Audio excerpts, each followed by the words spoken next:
It's Mo and Mike in the house. Going hard with the legends. Paying homage, you know. Yo. Twins Mo and Mike, we running this game. Legends in the making, never gonna be the same. Kennels popping hard, these game dogs raised right. The brat, pretty mama, they shining so bright. La Mayday, what a day, they breathe the heat. Red Ruby L Rod, they can't accept defeat. With 38 special and yellow bird, we top tier champions, grand champions, ain't no fear. Run the register of merit, we got the elite. Mayday bug Jeep, yellow Frisco, feel the beat. Females like honey bunching awesome, baby, we tight. Bloodline strong, spreading knowledge, taking flight. Scratch to win, don't talk about it. We the real deal, you know it's true, no doubt about it. KPTO, the modern Earl Tudor. Got in the pack, making moves like a tutor. APT, family thick, like legends in the game. Legend of them, Triple M. Shout out the name, Deep South, Roadblock. We upholding tradition. Mama, Southern Kennels, we got that ambition. Hardcore hitter, Stone City brings the fire. The Abrahams, the fam lifting us higher. Run the register of merit, we got the elite. Mayday bug Jeep, yellow Frisco, feel the beat. Females like honey bunching awesome, baby, we tight. Bloodline strong, spreading knowledge, taking flight. Scratch to win, don't talk, be about it. We the real deal, you know it's true, no doubt about it. Listen up, respect the hustle, respect the grind. Ben, Nate Dogg, putting in work intertwined. Keeping that legendary status alive, you feel? Don't hate on the ride, catch the bus, we keep it real. What's history without a future? We pay the way, captain. We make it happen, that's the play. So here's to the champions, run the race, stand tall. Twins, Mo and Mike, we gon' answer the call. Legends in the game, yeah, we holding it down. In the world of game dogs, we wearing the crown. Run the register of merit, we got the elite. Mayday bug Jeep, yellow Frisco, feel the beat. Females like honey bunching awesome, maybe we tight. Bloodline strong, spreading knowledge, taking flight. Scratch to win, don't talk, be about it. We the real deal, you know it's true, no doubt about it.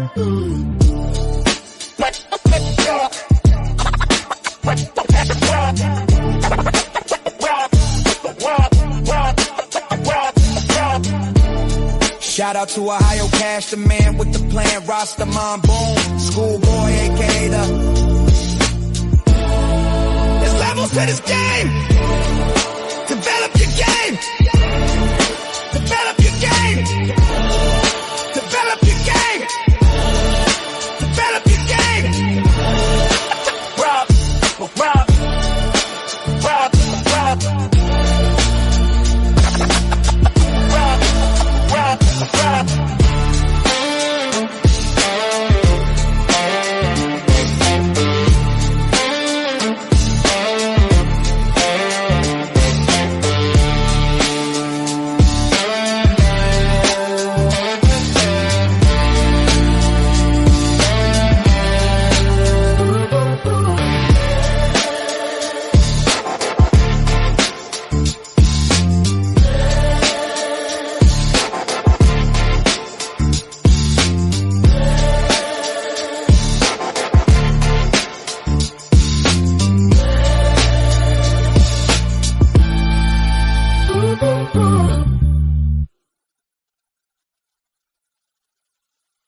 Yeah. It's Mo and Mike in the house. Going hard with the legends. Paying homage, you know. Yo. Twins Mo and Mike, we running this game. Legends in the making, never gonna be the same. Kennels popping hard, these game dogs raised right. The brat, pretty mama, they shining so bright. La Mayday, what a day, they breathe the heat. Red Ruby L Rod, they can't accept defeat. With 38 special and yellow bird, we top tier champions, grand champions, ain't no fear. Run the register of merit, we got the elite. Mayday bug Jeep, yellow Frisco, feel the beat. Females like honey bunching awesome, baby, we tight. Bloodline strong, spreading knowledge, taking flight. Scratch to win, don't talk, be about it. We the real deal, you know it's true, no doubt about it. KPTO, the modern Earl Tudor. Got in the pack, making moves like a tutor. APT, family thick, like legends in the game. Legend of them, Triple M. Shout out the name, Deep South, Roadblock. We upholding tradition. Mama, Southern Kennels, we got that ambition. Hardcore hitter, Stone City brings the fire. The Abrahams, the fam lifting us higher. Run the register of merit, we got the elite. Made a buck Jeep, yellow Frisco filled the beat. Females like honey bunches out, some maybe we tight. Bloodline strong, spreading knowledge, taking flight. Fresh to win, don't talk, be about it. Be the real deal, you know it's true, no doubt about it. Listen up, respect the hustle, respect the grind. Being Nate Dogg, putting in work intertwined. Keeping that legendary status alive, you feel? Don't hate on the ride, catch the bus, we keep it real. What's history without a future? We pay the way, Captain. We make it happen, that's the play. So here's to the champions, run the race, stand tall. Twins, Mo and Mike, we gon' answer the call. Legends in the game, yeah, we holding it down. In the world of game dogs, we wearing the crown. Run the register, embarrassed, we got the elite. Made a buck Jeep, yellow Frisco feel the beat. Females like honey bunching out, so maybe we tight. Bloodline strong, spreading knowledge, taking flight. Scratch to win, don't talk, be about it. We the real deal, you know it's true, no doubt about it.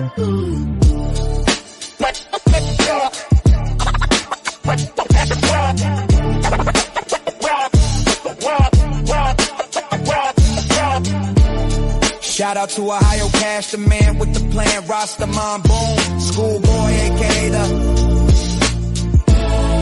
There's levels to this game. Develop your game. Develop your game. Develop your game. Develop your game. Rob, rob, rob, rob.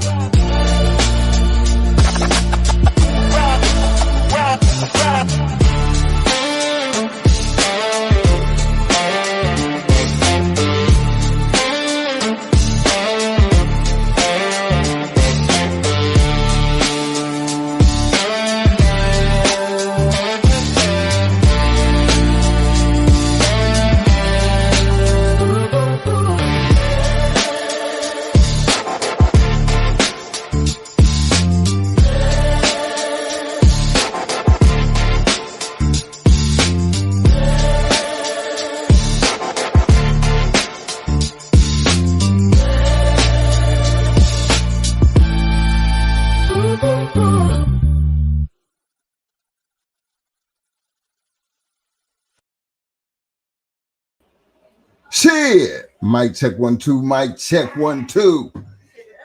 What up? What up? What's up?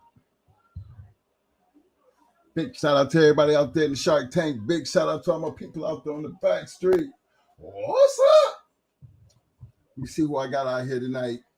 Let's see, when we going up here, let me go up here. Big shout out to my man, my brother from another mother, my pit dog in the house. Semper Fi, what up? Bam! The one and only Mr. David Morse in the house. Yo, yo, yo, my man. The insane honey badger in the house. What up, fam? Yo, yo, big shout out to Havoc 360 in the house. What up? Bam!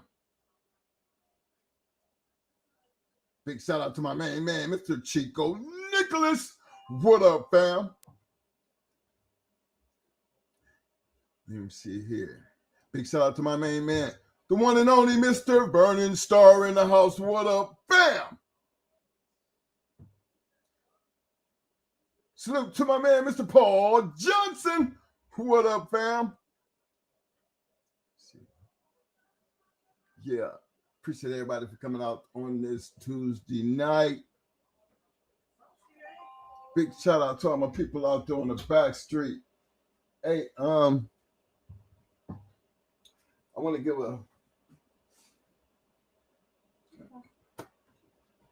big shout out, special shout out to I lost another brother-in-law.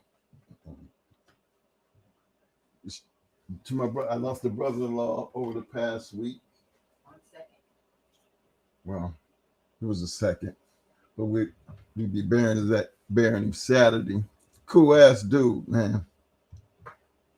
When you know somebody over a couple of years, as long as we've been knowing each other from back in the service, actually before the service, that actually went in damn near behind us. Early, about 52 years old, passed away from cancer. You know, seem like this is a new thing now. Hide it from everybody until it's too late. He kind of kept it away from everybody, didn't want everybody to worry about him. Wanted everybody to remember him as who he was instead of what he had became. You know, true soldier to the end. You know, it just makes you think about time. Because here I am, at least I made it to, hopefully God permit, I make it to that 65. But it's hard to see people that you grow up with, and they kind of look up to you, and you outlive them. You know, it's a sad moment for us because, you know, I know as kids, I know the things, you know, when you lose a parent, it's hard on everybody. I'm going to give him a special shout out to my man, Kenny. Keep scratching, baby. But let's get back to these dogs. I just wanted to get that out of the way because I'm in my feelings today. You know, we talk about, you know, you always hear us making this little saying, you know, don't talk about it, be about it. We stuck to that way of thinking because, you know, it's something my parents used to always say. You know, my mom was a very smart woman. Remember, she had to raise 9 of us. So she was real strict about, you know, saying you're going to do something and don't do it. You know, she used to suppress that shit. And that was her favorite thing. Don't talk about it. Do something about it. You know, we changed it up a little bit. But she was dead serious about that. You never really understand how much that really, as a kid growing up and then going into the Marine Corps and hearing damn near the same thing.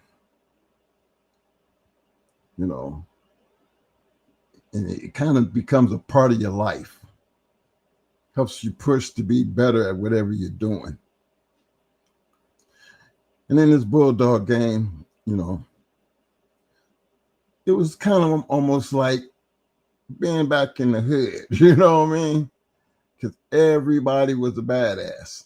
Everybody's a badass. Think about that.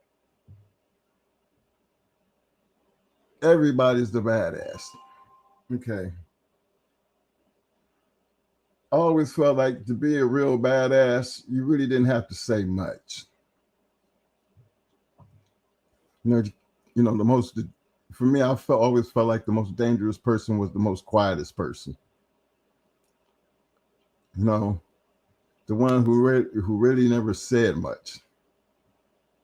Good person, but you know, really never really said much. And we all know some of them. And think about when you're dealing with these dogs and you're coming up with all these great breeding programs. I mean, let's take us for instance. First getting into the Bulldogs, fellas. Remember, we got Judo, we have Blood Bruiser in the beginning in North Carolina. Didn't know much about the dogs, but because of our reputation in Carolina, you know, where everybody kind of knew you for your dogs, not pit bulls, but your guard dogs. You know, didn't really have to say much with the dogs because they spoke for themselves. I mean, it might have looked good walking all of them, and you know, of course, you're going to stand out. But it wasn't just us trying to be showing off and being pretty with the dogs. It was actually, you know, you got to be out around people to get these dogs to understand you can't just haul off and just start biting everybody. You have to show your control over these type of, you know, over these Doberman pinchers because you have to be around people. I mean, we used to take them to the basketball court on every Saturdays and Sundays. Everybody's down at the basketball courts. You know, that's where everybody's hanging out at. You want to be able to walk around and be around people, you know, and still have control of these animals. So we used to always put them to the test. And when you have dogs around people like that, you have them certain ones that just somebody's going to have to say something, you know, and it's that person that's always going to be saying something is going to be the one that's always going to try, because they see how nice the dogs is acting and they looking all good. But you're going to always find that one person that's going to test what those dogs can do. You know, and we used to be real cautious about those type of people, but we'd always give them a chance. You know, you can talk that shit all you want, but what happens when we give you a chance? And what we used to do, we used to place $100 right there in front of them and tell them, now, you talk all that shit, you ain't scared, but you know, if you can go get over there and get that $100, you can have it. And I always felt like personally, you know, you can talk all that shit, you know, especially when you got an audience. You know, when you get an audience and you got people talking about, man, you don't know about them dogs, you going over there, and people psych them up and shit.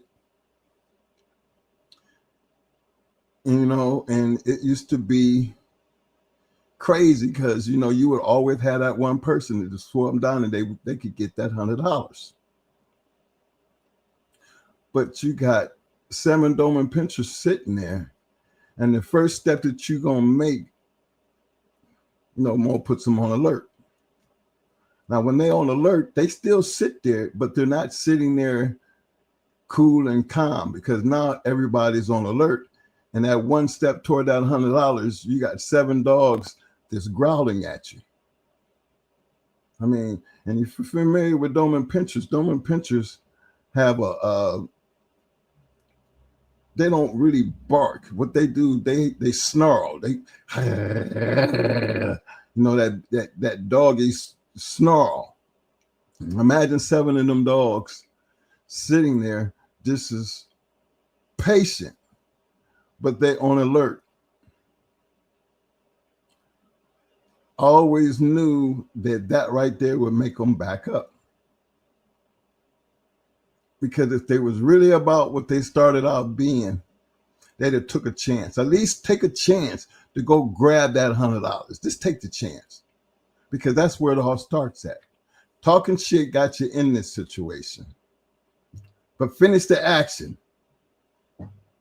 Whether they attack you or not, the fact is you had the balls enough to at least make that attempt to grab that $100. But sometimes reality steps in and puts them back in their place, because is that $100 worth those dogs attacking you? Because it's been made to you clearly that these dogs will attack you. You know? And we never ever had anybody just literally just get beyond the alert part and was bold enough to go and step to take that $100. So imagine us with guard dogs and never seeing what it's like to, you know, just put them on people. You know? But see, we weren't them kind of guys that never had to worry about putting them on people, because we were we had protection dogs. So we had a protection services, you know, that we offer our services to the clubs and every place else. So they always had a chance to be more than just looking good and being able to growl. You know, and I think that's the sole purpose of protection. It's like having a gun. I should never have to banish my gun, you know, because I'm one of them kind of believe if you pull your gun, you better be ready to use it. You know, pulling your gun and just pulling your gun will get you killed. So that's supposed to be common sense. Well, that's how we felt about the dogs. You know, alert is one thing, but when you turn it, when you that get them changes a lot of shit, because that's like you firing a gun, which means you're responsible for everything that them dogs do from that point. So at that point, you better make good and damn sure that when you turn these dogs loose, it's supposed to be for a good purpose. And only a couple times in our whole life of dealing with guard dogs that we ever had to worry about turning them loose. We've had chances, we've had times where we've had to turn them loose, but not as, I can count them on one hand. And that's over maybe 30, almost 40 plus years that actually, and I'm not talking about with the bite suit on, I'm talking about literally, turning the dog loose on somebody. We always felt it was necessary, we fight with our dogs. So it's not like we're going to turn the dogs loose and the dog's going to be on their own. We're going to fight with our dogs. We had them special leases, all kinds of crazy shit. So those dogs had a purpose. And we always, and for us, it wasn't no doubt in our minds that we knew that we were always going to be dealing with these loaded guns. And you felt comfortable knowing that.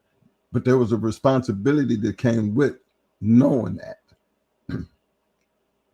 Now you go back to these bulldogs in our early days with that mentality of, we got some good damn bulldogs. So what we doing?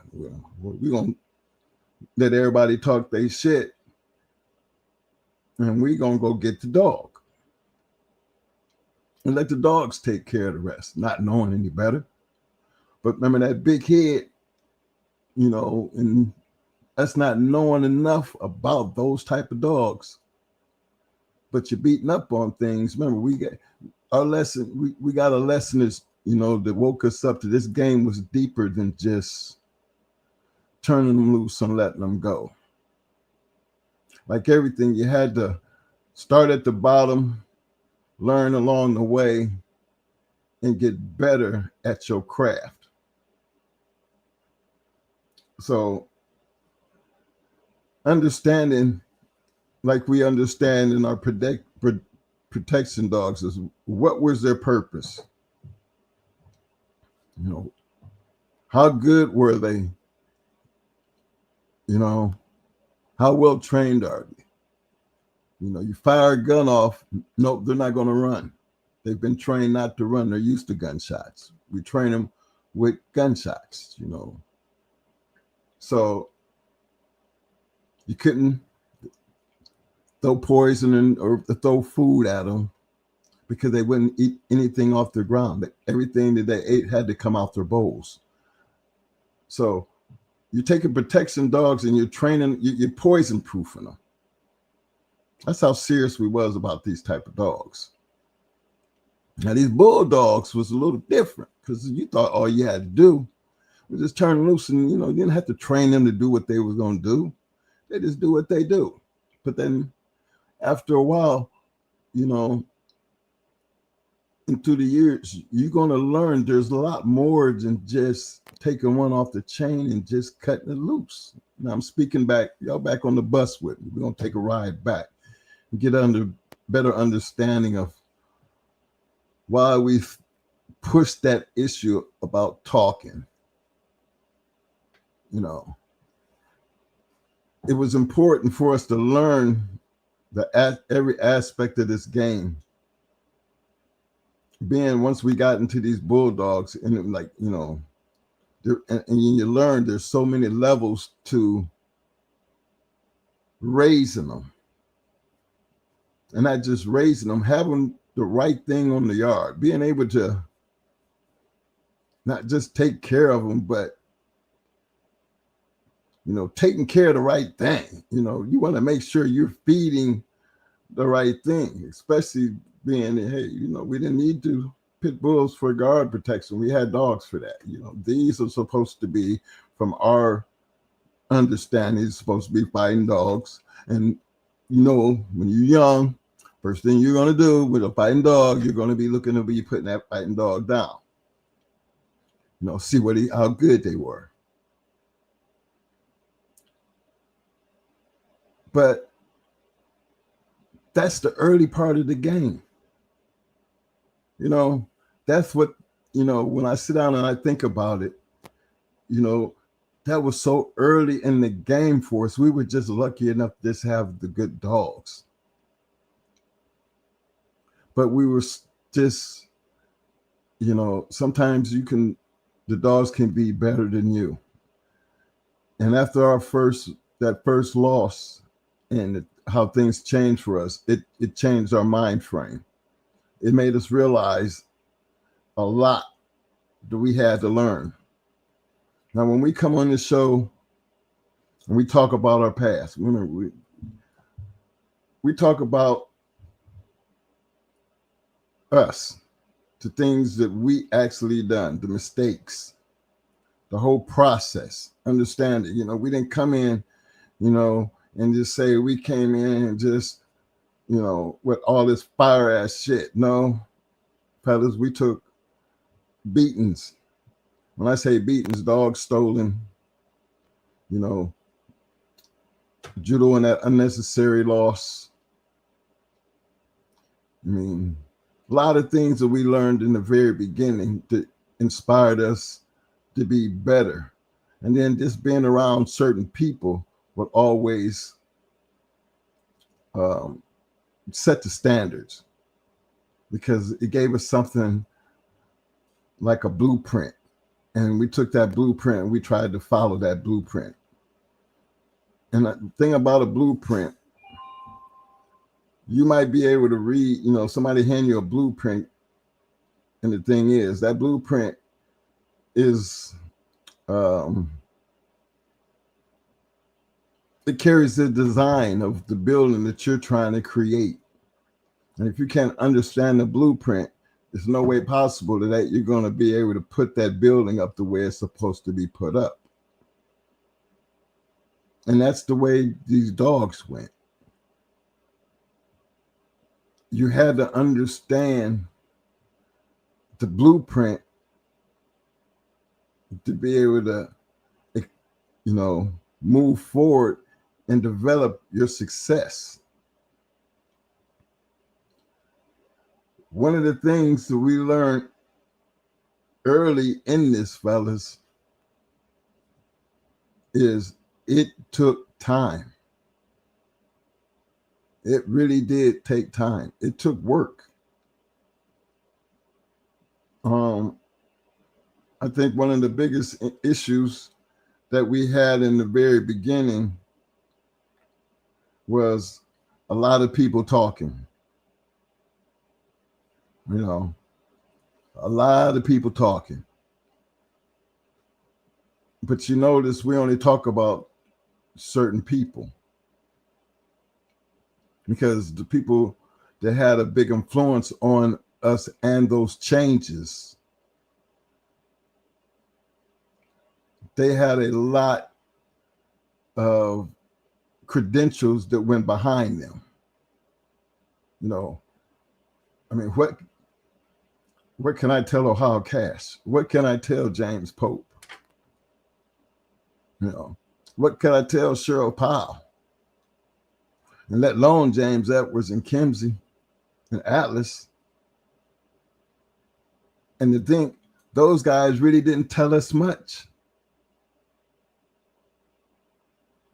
We riding around with the sheriff and meeting all these guys, and they're really not telling us, you're telling the story about Snooty, and you probably hear them, the Ironheads, and because we were back in that time frame, the Molly B's and all that shit. But we're back in that time frame. So to them, they're talking to us, but it's not like we understand what they're saying. So imagine when we started understanding what they were saying. You know, it was a difference because we were willing to listen. And that's the key. It's hard to listen when you're always talking. See, it's almost like in the military, they give you this gun. And now you got 100 people out there, and we all have to be able to tear this gun apart and put it back together. Nobody's standing there telling you, you know, holding your hand and babing you along. You know, you're part of them 100 people, and you're going to be tearing that son of a bitch apart, and you're going to be slapping it together, and you don't want to be last getting yours back together. They're not handing you a book. You're going to do this because it's hands-on. Same thing with the dogs. Everything that you do is going to be hands-on. Think about it. If the dog is on your yard, that means you're taking care of the dog. You know, if you're taking care of the dog, you're going to build a relationship with the dog. And that's almost like the same conversation when they was telling us and we were learning about our rifles, taking them apart and cleaning them and, you know, and putting them back together and being able to do that fast. We were building a relationship with a fucking rifle. The rifle becomes your best friend. This is my rifle. You know what I mean? You're going to love that rifle because your life depends on this rifle. And this rifle, he's not going to disappoint you.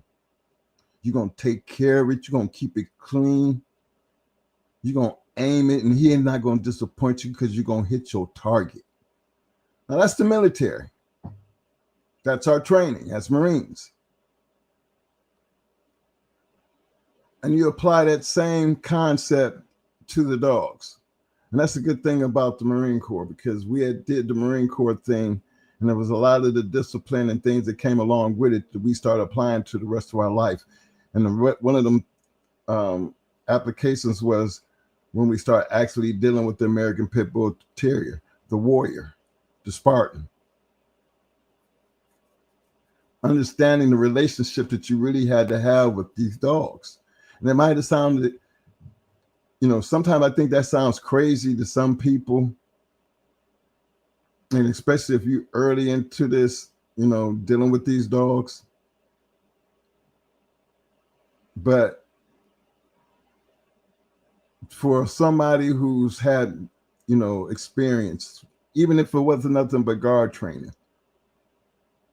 you know, the worst thing about when you're training the dog to do certain things, you can't lose your cool. You can't get frustrated. You can't just give up and say, I'll try again tomorrow. You can't leave that training process at that. You just can't walk away from that training process. You have to leave it on a good note. And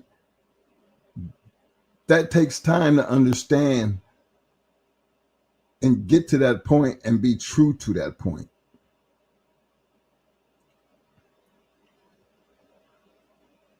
And over the years, you're going to see why that point is so important. When a lot of these big guys, they knew all this shit, fellas. They all tell their stories. They all have their own way of how they got there. But if you listen to enough of these old guys who was actually doing these dogs and listen to their stories, they all going to be having almost the same thing to say about the relationship of them and the dog. Like I've heard people say, you know, you're in the box and you give up on your dog. You know, and that feeling of knowing that this person is giving up on their dog, it's almost like everybody be like, yeah, He gave up on the dog.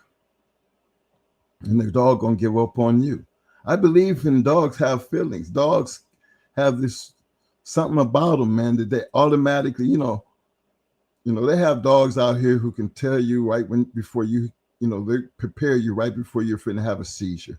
What is it about a dog that a dog senses that in a person before that happens to them? Now, I don't know, for those who don't know that, that's not nothing made up. That's true. And imagine that relationship goes way beyond just them recognizing when you're finna have a seizure. Imagine all the time that you spend with these dogs and the work that you put on them, the relationship that you get with these dogs over that time period. Yeah, I always felt that, we can make a dog meaner by the way we just handled our relationship with them. Especially when you got one that's on the sleeve or they're on a bite suit. Yeah, and he likes to bite our arm, but no, it's time we know you got that arm part. You already got that down pat. I need you to start hitting that leg. I need you to start going, for us, police can't teach their dogs to go after the throat, but we could teach our dogs to go after throats.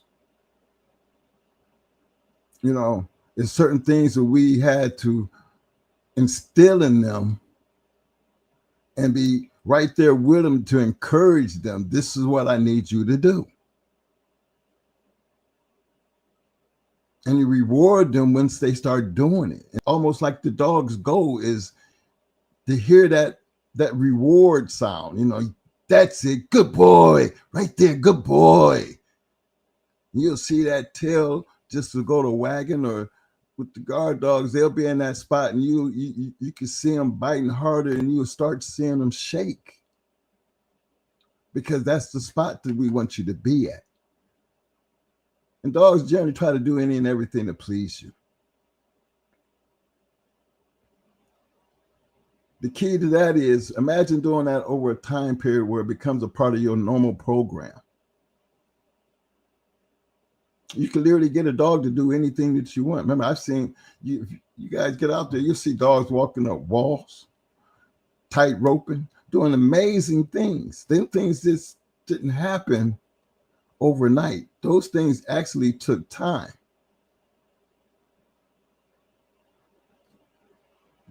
But one thing about this American Pit Bull Terrier that made them kind of a little bit different than the guard dogs,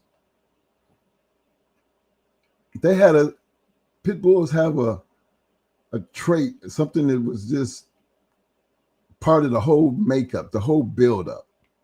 That purpose. That wanna fight.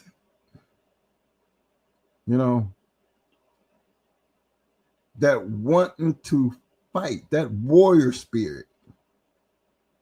Now, all dogs don't have that warrior spirit. All guard dogs don't have it, fellas. Don't think because you just got a guard dog, and he does a little bit. But why do you think we use guns and we do the popping bottles and hitting them all over to see if, because you're trying to deter them away from doing what they're doing, because you never know when somebody might have a knife or somebody might be punching on them, and then all of a sudden they're backing off and now they just barking. Well, he don't make the team. The ones that stay there are the ones that always made the team, because you could swing on them, you could punch them, and all you're doing is making them matter. Well, Bulldogs was the same way. So most of the talking that you're doing and the communication with your dog is between you two. So when the human aspect comes into the talking part, when it comes down to the dog, that's why I always love the part about, when it came down to matching the dogs, because that was always the point in time to where, that all the talking stops and the action begins. That was the all to be all. That is where the truth is going to be told. And I believe that's what makes this game so addicting. That's why men spent the majority of their lives in this sport, because they were addicted to that warrior mentality.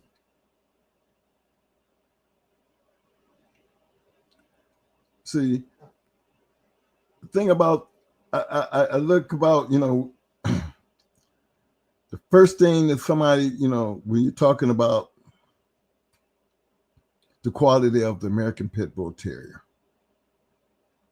See, it's hard for me to discuss the quality of the now and what it looks like with these type of times.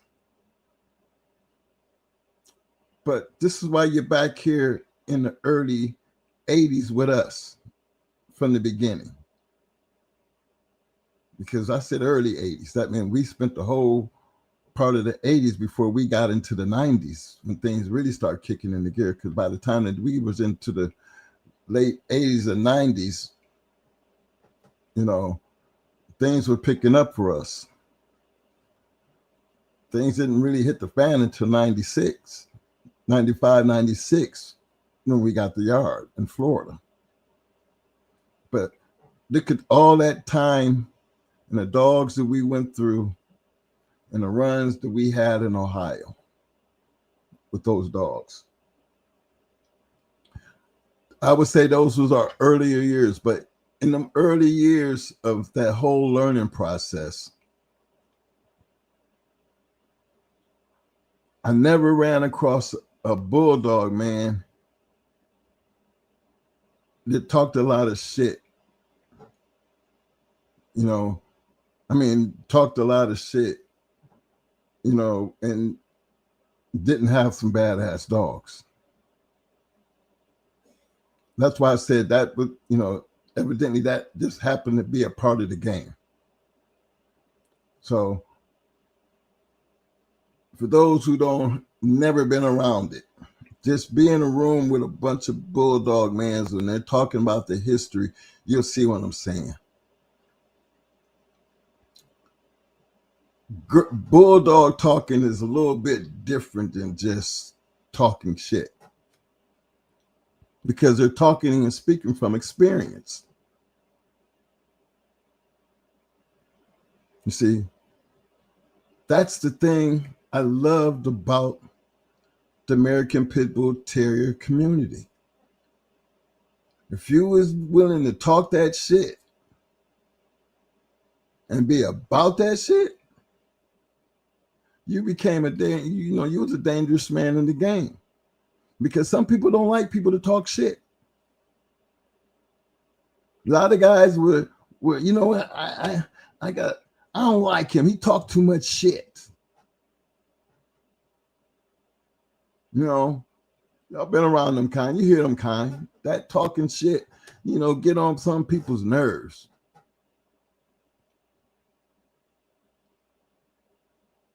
But the worst thing about sitting back watching a person talk shit is for you to talk shit, but you can't do nothing about it. Because that person is talking shit, they can pull your whole card anytime. That's how I be looking at it. If I ever talk shit, I want you to pull my whole card. Yeah, just go put. You should not be surprised when I clock out. And that's how the bulldog game was. If you talk that shit, you better be willing to stand on that shit, or you're finna be, you're finna have some issues.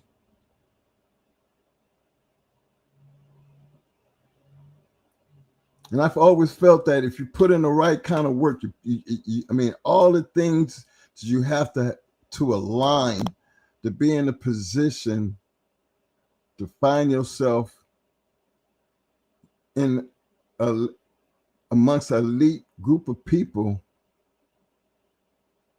who feel like they about that shit.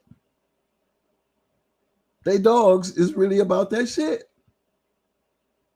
So you can't just tell somebody, oh, that dog, whoop that dog's ass, and you got a dog and he got a dog, and you talking shit about his dog. And you don't think that he's not going to put something on your shit? That's what I guess that's what was that to me. That was the excitement of the American Pit Bull Terrier. Got to be careful who you talking shit to. Got to be careful who you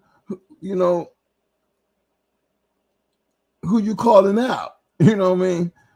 And most dog men I kind of was around, they didn't care who you had. They wouldn't give a damn.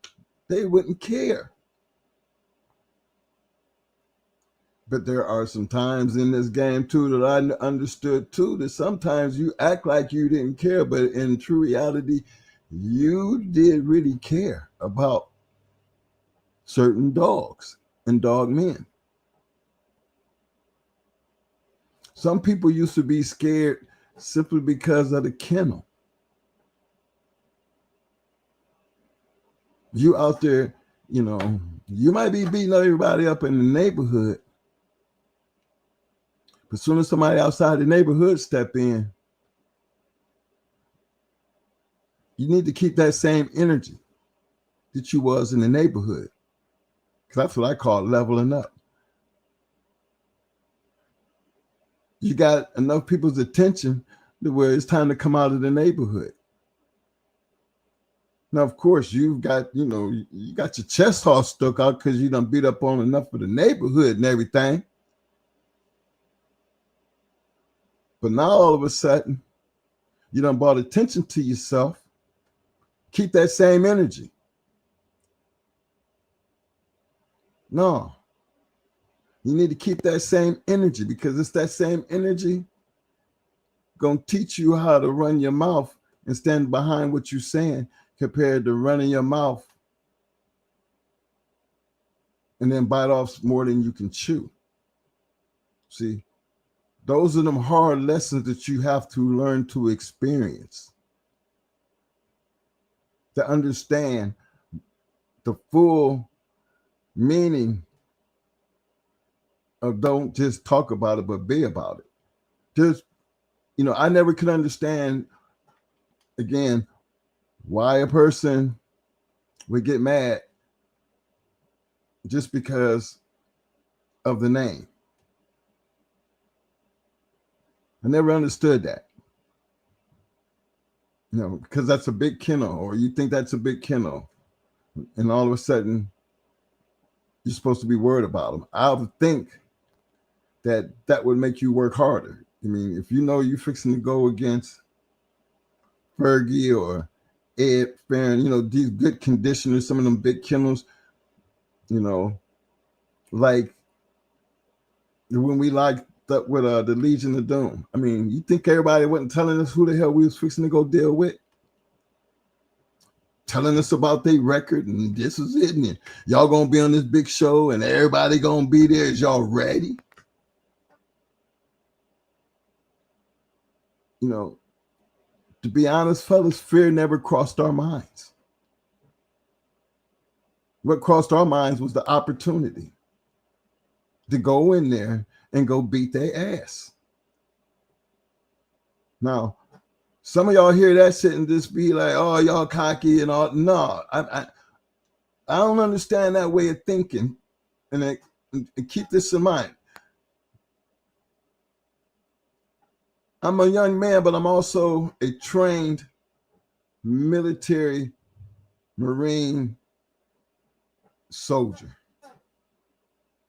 Fear left me way back in boot camp, because I conquered all my fears. I was able to conquer and understand I could do a lot of things. I could take on a lot more than I ever thought I could, because I was put in situations that either I was going to make it or I was going to quit. You had to find that in yourself. These are things that these people, scientifically, or however they come up with this plan, what makes Marines different than all the other branches of the service, because they are attacking fear.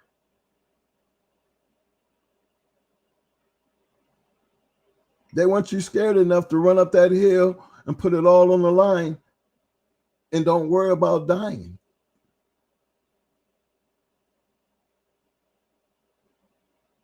Almost like you built up, almost like you some type of god or something. You have the ability, you have the training, and you got the heart. If you made it through the boot camp, they felt like if you harness everything that we put in you, then these are the things we're supposed to be able to accomplish. And we're talking about the smallest branch of the United States military, the smallest branch, but the most deadliest force in the world. They guard every U.S. embassy around the world.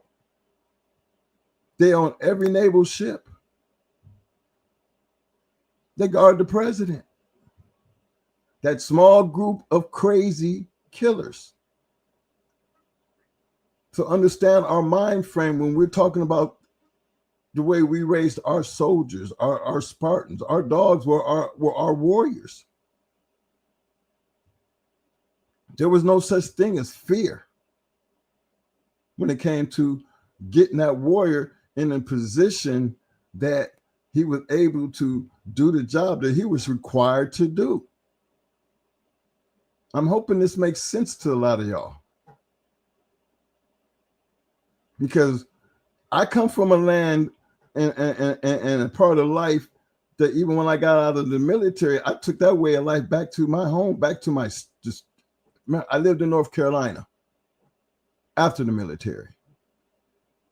I lived in Akron, Ohio after the military. I moved to a whole new city in Florida after the military. But I'm the same me. Because where I went didn't change who I was. Now imagine, I don't have no fear. I take on all challenges.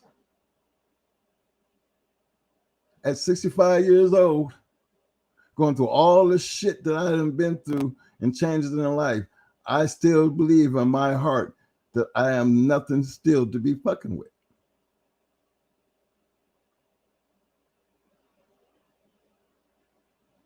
I have yet to find anything in life to tell me I can't feel and be that guy. Maybe it's wishful thinking, right? But we're going to leave that to the person who's willing to put it to the test. Because I'm always willing and able. My dogs will always be up to the challenge. Where do we get that from? Well, we got a lot of that from a lot of guys who never been to the military, who had these dogs, who found that same concept, believed that same kind of, in their heart, and understood that warrior that they had, they seen something in them. They knew how to nurture it. They knew how to put it together. They knew that they were responsible for everything from this point on. This community was built on that way of thinking, fellas, from day one. Only the best survive.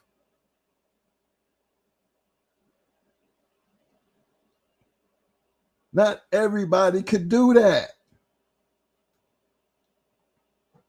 Think about how big this community really was over the years. And we only say certain names. But if you break down the little communities like in Akron, in Detroit, you had all them great dog men, all in one area. All of them.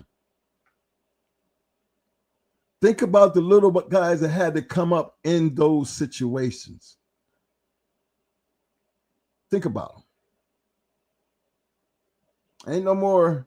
Yeah, you beating up the neighborhood. Because you beating up the neighborhood, you kind of got a little big headed, but you forget the area that you living in. You know, there's big time dog men around you, and you're gonna step up to the plate. Because that was one of the good things about good dog man. They're gonna recognize a good dog. First and foremost. A good dog man gonna recognize a good dog. And a good dog man gonna help you become a good dog man if you're willing to listen. But if you're on that high horse, thinking that you coming from, all right, you gonna come out of the neighborhood and big boy's got your attention and you're gonna be up there on that talking that crazy shit, and boom. Yeah, it's all right to stick your chest out there, but when you step into them different waters, that's like, being in the Corps, I'll just put this situation out. I was in Guantanamo Bay, Cuba. There's a line that separates Guantanamo Bay from Cuba. You got landmines, and then you have the tank line, and then you have the soldier line where we could drive down with the Jeeps and shit, and, we just covered that border shit. So you had all these, same thing we had on our side, they had on their side all the way back, and then we had towers on each end. I had a boot lieutenant that just got down in Cuba, and I worked for headquarters, and I was part of the communication people.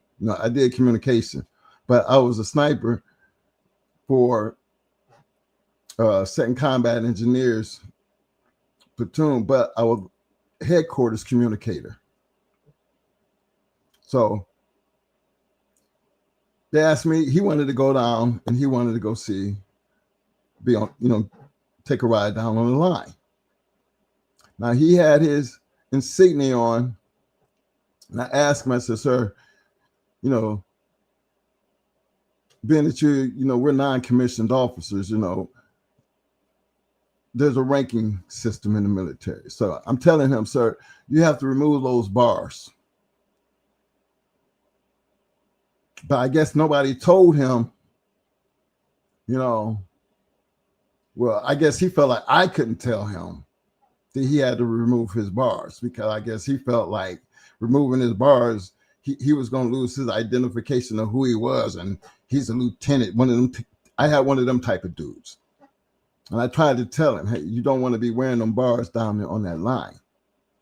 Because what they had a habit of doing, is if you had any type of rank, even if you were like a staff sergeant or a gunny or, somebody that had a lot of rank, they would take shots at you.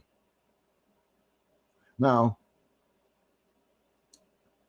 in that situation where he wanted to go down there and he didn't want to take off his bars, I felt nervous because I had to take this dude down here. So I'm riding on the line, and when I stopped the Jeep, because he wants to get out, I stopped the Jeep, and me personally, I took cover. And I told him, sir, you don't want to be out there with those bars on. Well, guess what, fellas? A shock rang out. You would not believe how this lieutenant ran. I mean, he's got a pistol. We got weapons down on the line. I mean, our weapons go everywhere we go because we're in hostile territory. But the fact that he ran, I mean, when I say he ran, he didn't run back to the Jeep. He literally ran back toward the direction that we came in on.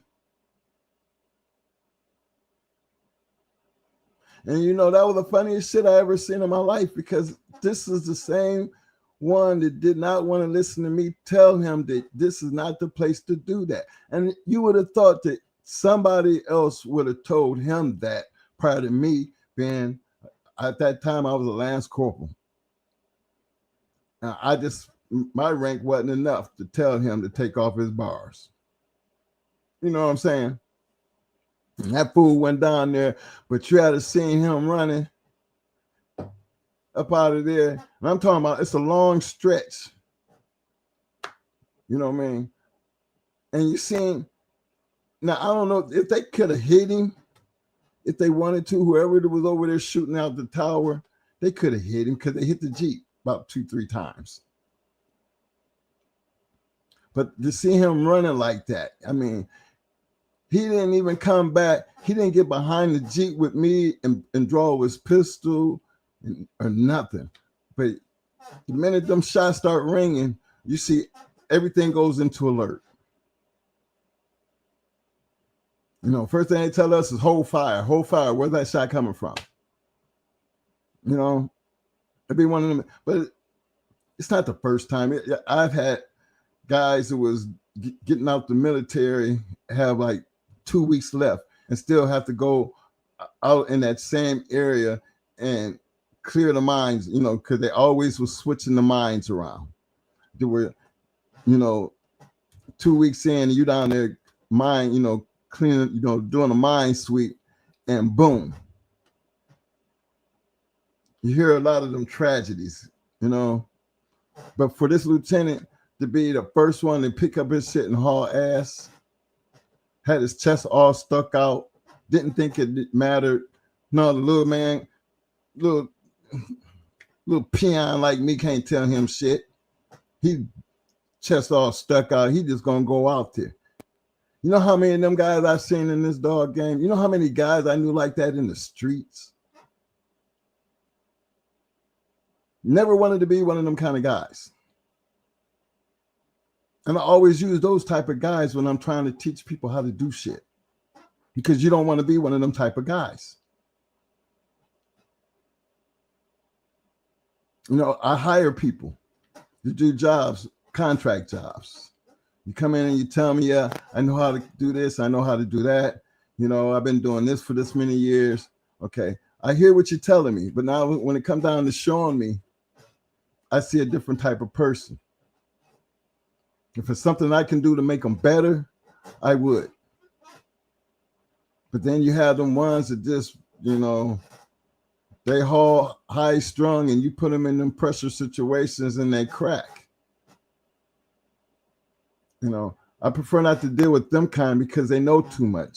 They think they know too much, and I put them in a position where they really don't know enough to be able to take on the job that you're trying to say they can take on. And I just don't waste my time with them type of people,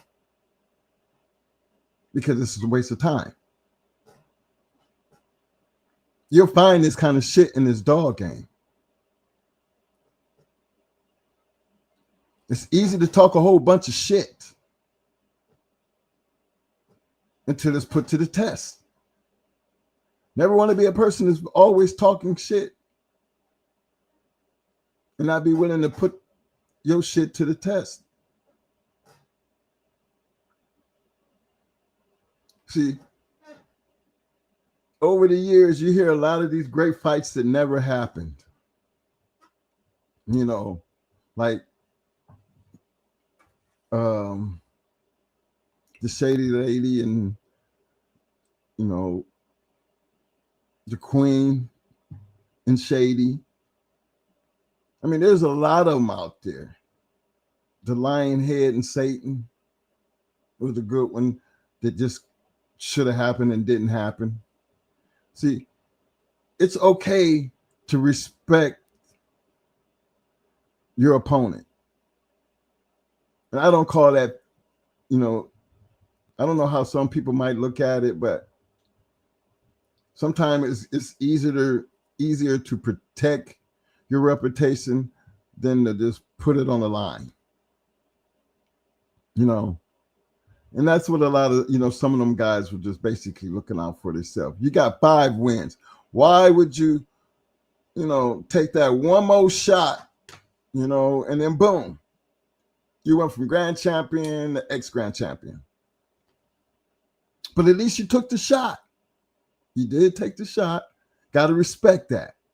So have all the respect in the world for the people who are willing to do that, because They just wasn't talking about it. They was really trying to be about it. They didn't give a damn. They put it all on the line. But not everybody was built like that. See, that's what ego will do for you. Even your ego gonna have limitations.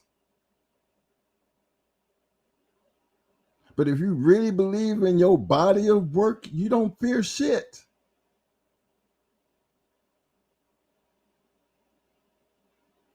And see, it's that lack of fear that, where that don't talk about it, but be about it is one of them things that where I'm dead serious about what I'm saying. Now, how serious are you?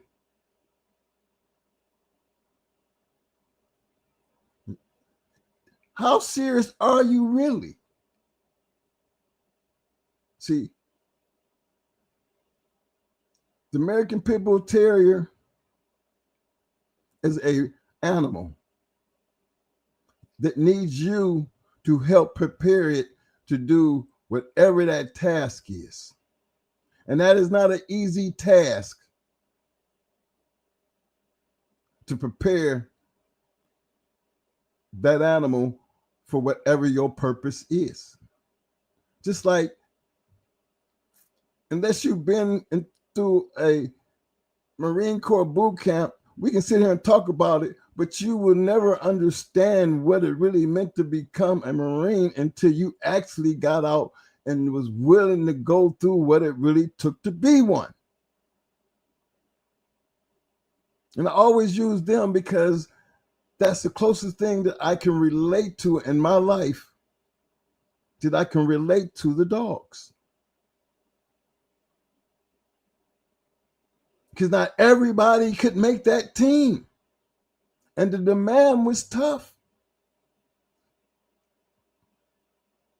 And that's just not, and it took more than just making the team.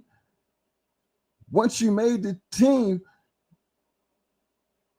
you have the training and the ability to get out there and perform.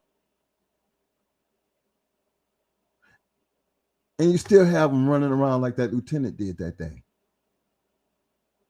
Why? Tell you why. Because the shots rang out. Instead of him jumping behind the Jeep and pulling his pistol and trying to figure out where the shot came from, he ran and he left me there. I didn't run. I pulled my rifle out. See, I'm right behind the Jeep. The purpose of that is because, like they say, you take that shot, you can start an international war. That's basically, because Cuba didn't really give a fuck. They were always taking them shots. That's why they always told us, take care of yourself while you're down there. But whatever you do not take that shot.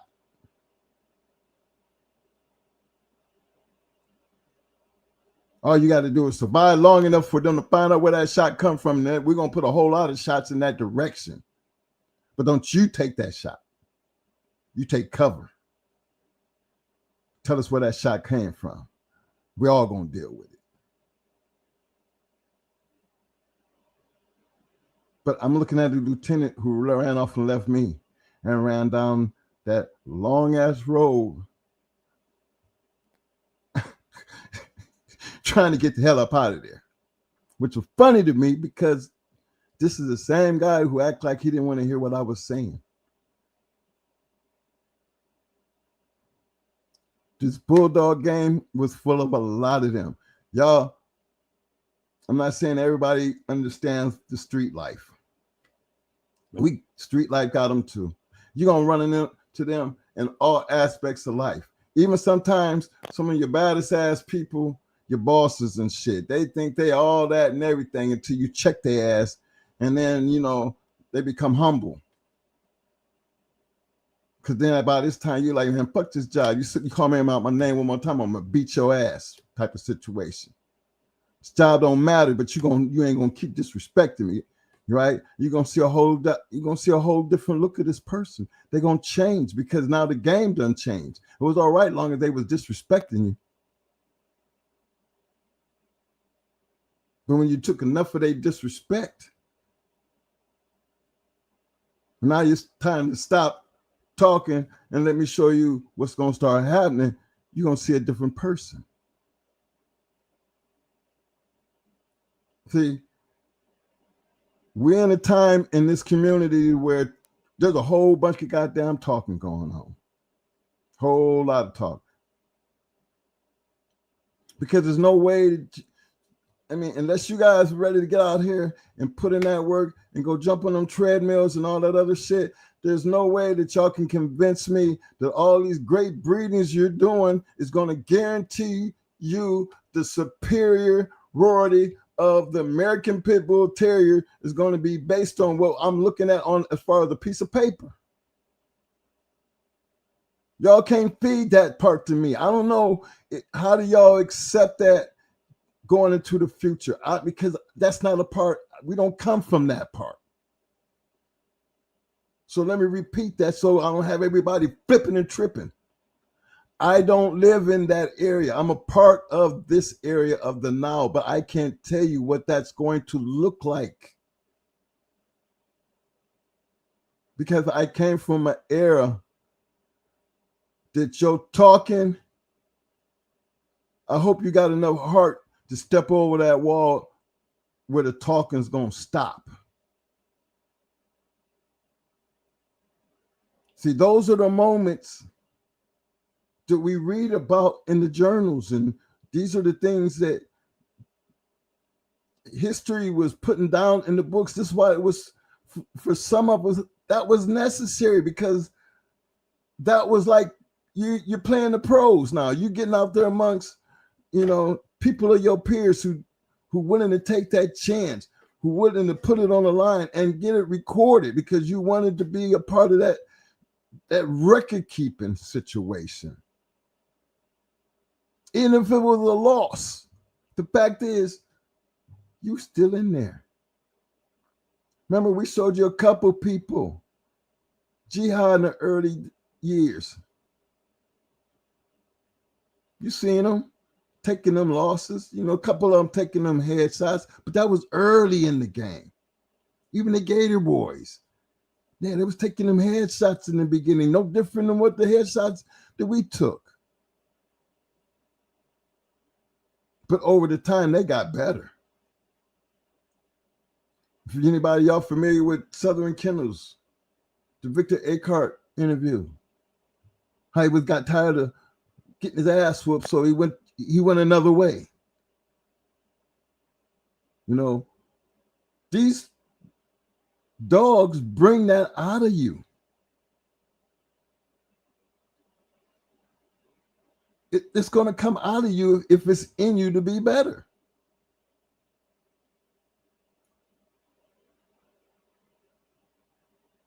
What made him, what made Victor Eckhart better? Was it because he decided to get away from what he was doing and try something new? And that something new turned out to be something great because he was willing to take the chance. But he just didn't get the dogs and all of a sudden thought he had something great. He did something with the dog. The majority of them from Hardcore, Stone City. The list goes on. The people I was around, that's what they was doing. You talk that shit. Big shout out to all my people in the Detroit area because, look, they all knew each other. These were all fast lane people, and they ain't had no problems going into each other. None. I'm right there in Ohio and Detroit, Columbus, Cincinnati, Pittsburgh, Warren, Youngstown, Buffalo, Rochester. We all up in the Erie area. We running around New York. We all up in them areas. Jersey. Everybody thinking like we thinking. Everybody got a good bulldog and ain't nobody worried about your ass.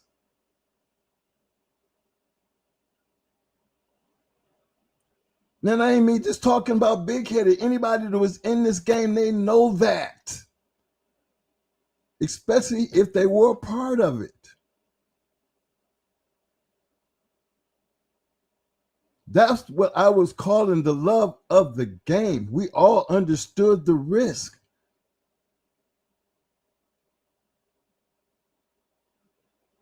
But the love of the game, the challenges that came along with these Spartans, these gladiators.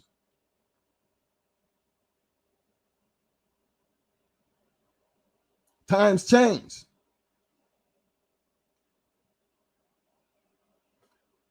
Times change. There was a time back there where we could find out if your shit was game or not. Can you look at a dog and tell him and say that it's game by just looking at it? Can you look at a dog and say he got a hard mouth by just looking at it? I mean, biting on the skin or sleeve will that determine how hard his mouth is? Sometimes the dog just bite hard because they want to bite hard. He's not guaranteed to bite that hard every time, but if you bite him hard enough, he might bite the shit out of you. Maybe that's what it takes for him to start really biting the shit out of you. I know our guard dogs, if you punch one of them, yeah, you fixing to really get bit. Because now you done made him pissed. And he's going to really be trying to kill you. Because he's mad.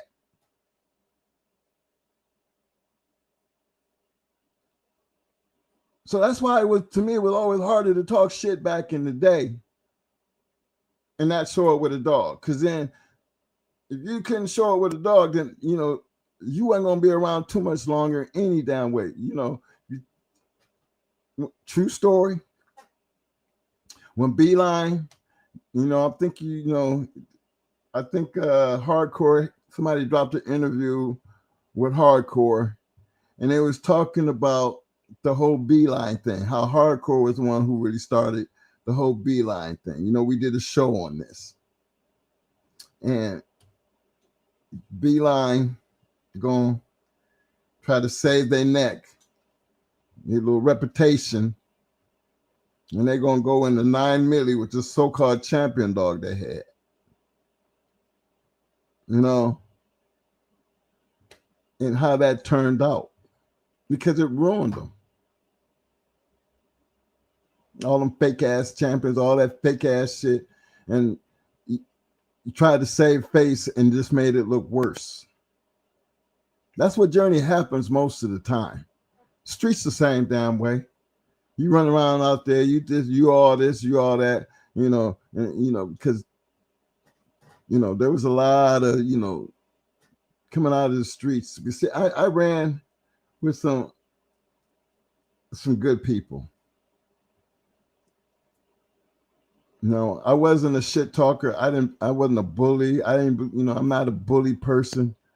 I just ran with some serious ass people. I had a friend, a guy that I looked up to. I told you about Boss Choke, Benny Choke. When you see in our very beginning, remember we told you, Benny was the one who really had the bulldogs. We had the guard dogs, and we put the bulldogs on Benny's yard. Benny Blackwell. We called him Boss Choke. He was the guy that why we were in the Marine Corps. He's the reason why we went to the Marine Corps, because we grew up at the YMCA.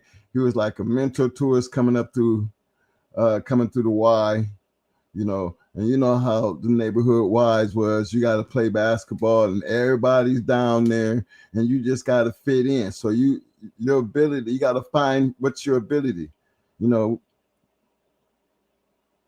it basketball? Was it swimming? Was it ping pong? Was it soccer? What was your thing that was going to, that you were going to excel in? Because it was called like a leaders program.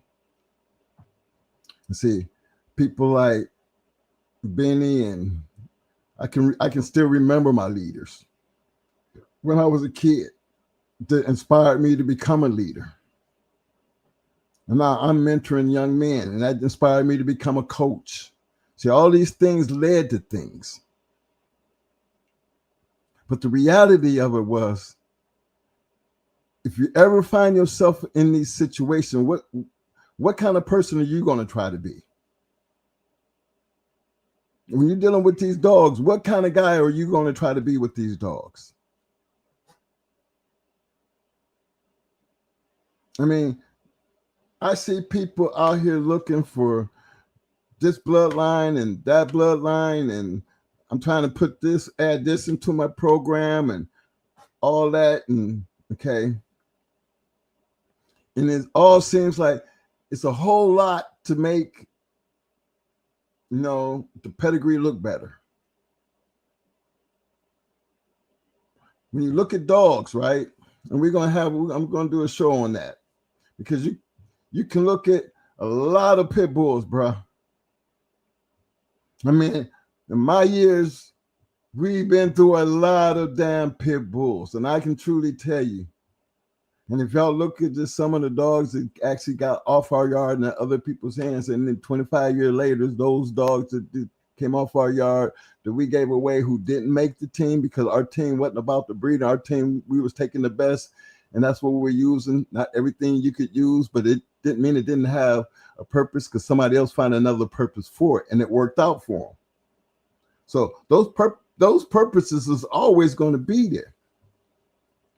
What don't fit your boat might fit somebody else's boat. And that's the glory of that. Because those people took those dogs and they did the right thing by those dogs, and they created good dogs. Can't take nothing away from them.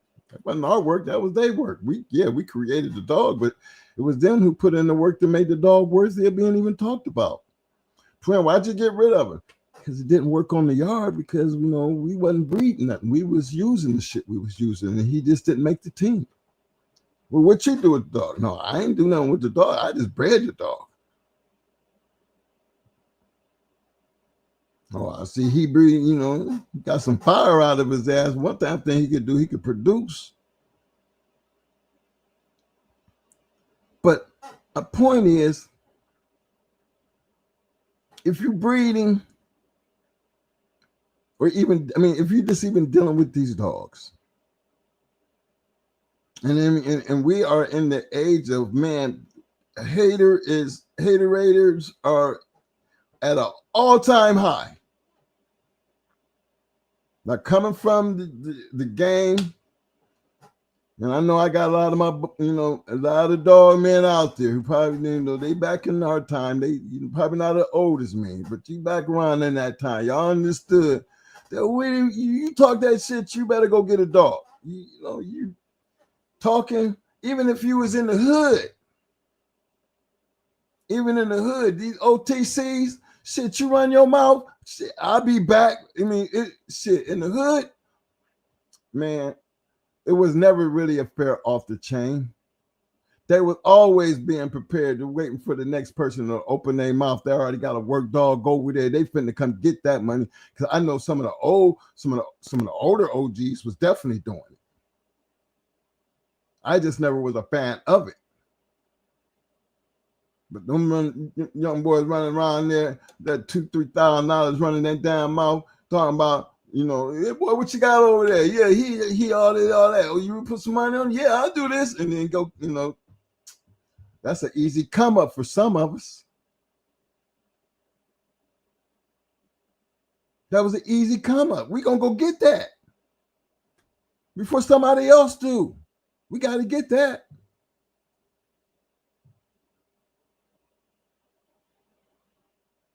But that was a different time and era. Even them ones back then, they could talk that shit, but then guess what? They would still go get that bulldog, and they would come back with that money, and they would still do something. Whether they was a winner or a loser, at least they did it.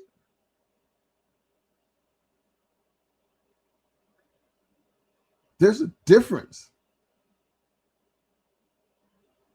There is a hell of a difference to be willing to do it compared to just sitting there talking about doing it. See, it's the talking part that I'm kind of like thrown off about. You know what I mean? It's the talking part.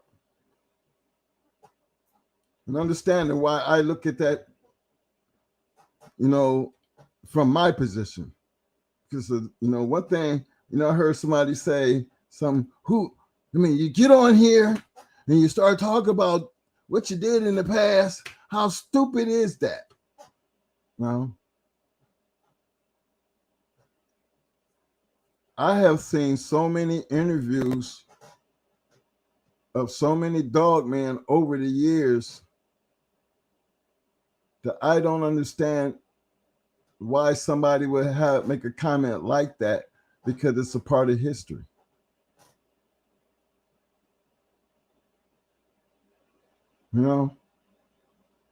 I did tell y'all that the guy who brought us into the game was a sheriff. I did tell you Atlas Brewer became the mayor of a city. Some of these guys was engineers in all kinds of city. Kennedy Woods was a doctor. I don't know if it was true or not, but old man, Mr. Abernathy, I thought he was a reverend. I didn't really know. I was just wondering. He's a good man and everything, but was he really a preacher? I don't know. I never really, Pope put that out there, but I could never believe nothing Pope said. But he had a great relationship with the man, so I ain't had no reason not to believe him, because I've seen so many other people in this game over the many years I've been there. From all shapes and forms and different parts of society that's been involved in these damn dogs, man. But I've never been in an era where I've seen so many people having so many litters, knowing that everybody is, I seen a guy just was talking shit on another guy, right? And put his pricing of his dogs cheaper than the other guy that he was talking shit on. Like this other guy, his dogs ain't shit, and he asking this kind of money. Come over here and get better shit for this kind of money. That's the world we in today, right? That's where we at today, right? I'm just saying. Because that's what I see a whole lot of. And it shocks me, because I think the reality of that game right there, it ain't never worked any damn way. The reality of putting another man down, there's a reason why we talk about Mayday. There's a reason why we talk about Barracuda and Luke Kane after all them years. Because that's what helps sell y'all shit. There's a reason y'all talk about championship. There's a reason. They're worth talking about. Those dogs are proving themselves. Does not mean everything that come down off of them dogs is going to be like them dogs. It ain't never been like that throughout history. Y'all know that. If y'all don't know that, you better know it.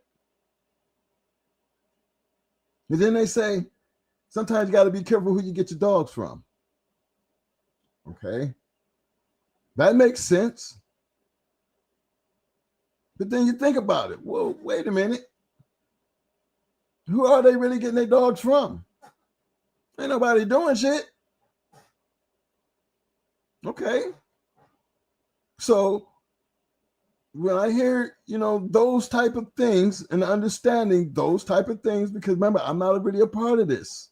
I'm just learning this. See, that's why I told you in 2026, I'm going to advocate for putting in work, even if it ain't nothing but running a treadmill or running up a wall or a confirmation show. I know that goddamn dog is going to have to put some work in,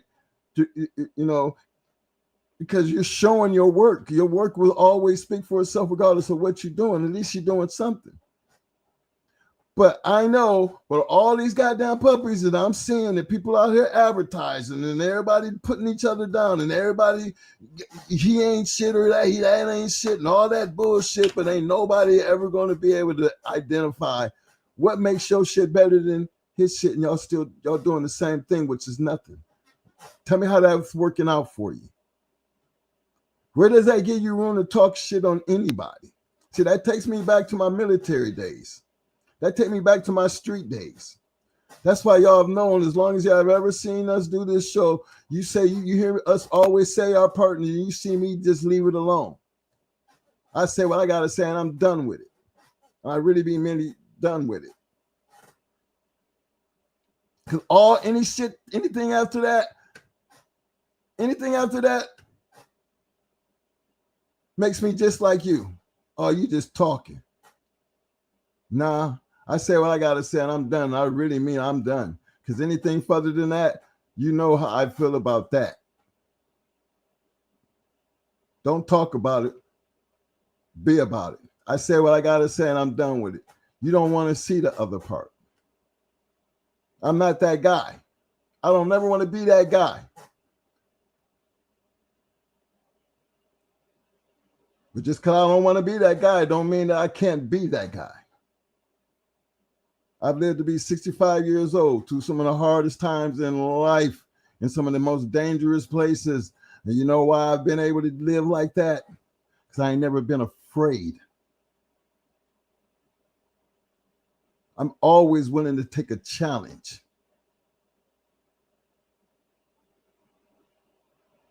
I don't need to get on YouTube and talk about how bad I am. I talk about these dogs because this is something to talk about. There's a lot of great people that's not in no books. Everybody we sit here and name, man, come on. All the guys that we owe, we owe this to them because they were willing to do it for us. I hear stories that other people be talking the same things that we say, but then I hear starting to hear these interviews and they're starting to almost sound like we sound. So I know they're from where we from. They all think like we think. Nobody ever wanted to be better than the next man. What they wanted to be was be competitive. It's no way that just because you got a dog that you was going to be, the next Mayday or the next BB Red or the next Banjo. I mean, you just don't know. And you damn right it's hard to win 3, let alone 5. It might sound simple to a lot of y'all out there. But it only sounds simple because you ain't never done it. You ain't never tried to do it, or you don't have nothing to show for it.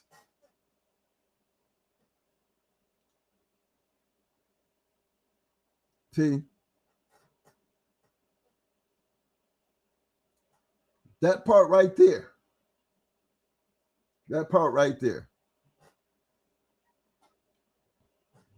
Being able to sit back and know that people could take our shit and do things that we could have done, but we couldn't do simply because of the situation we found, we got in.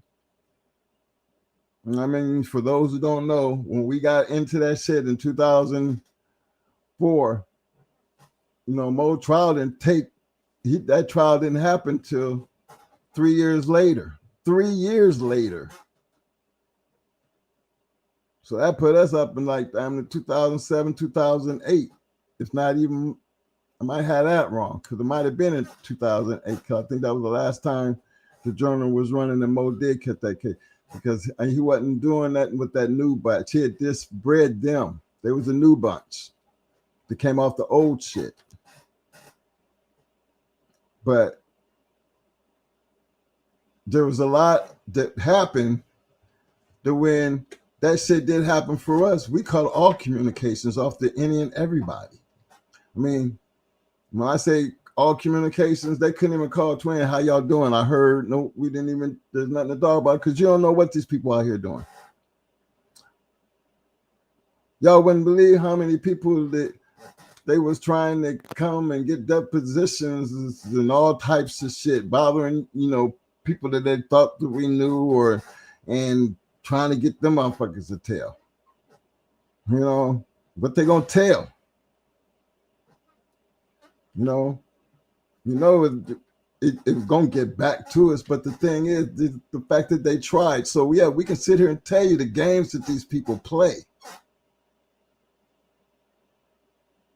But sometimes, regardless of the situation and regardless of how much time the Mo was facing, remember, if you'll always hear me say this, that our biggest success through our crazy ass life is they never could get the both of us. And that's where they always was going to have a problem. See, we were smart. We had enough sense to understand that they can't never get the both of us. And I can say that now at 65 years old. I've lived that long. That wasn't it. That wasn't just meant for them. That was meant for everybody. You better make sure you get on both. Because if you don't, you're going to have some serious problems.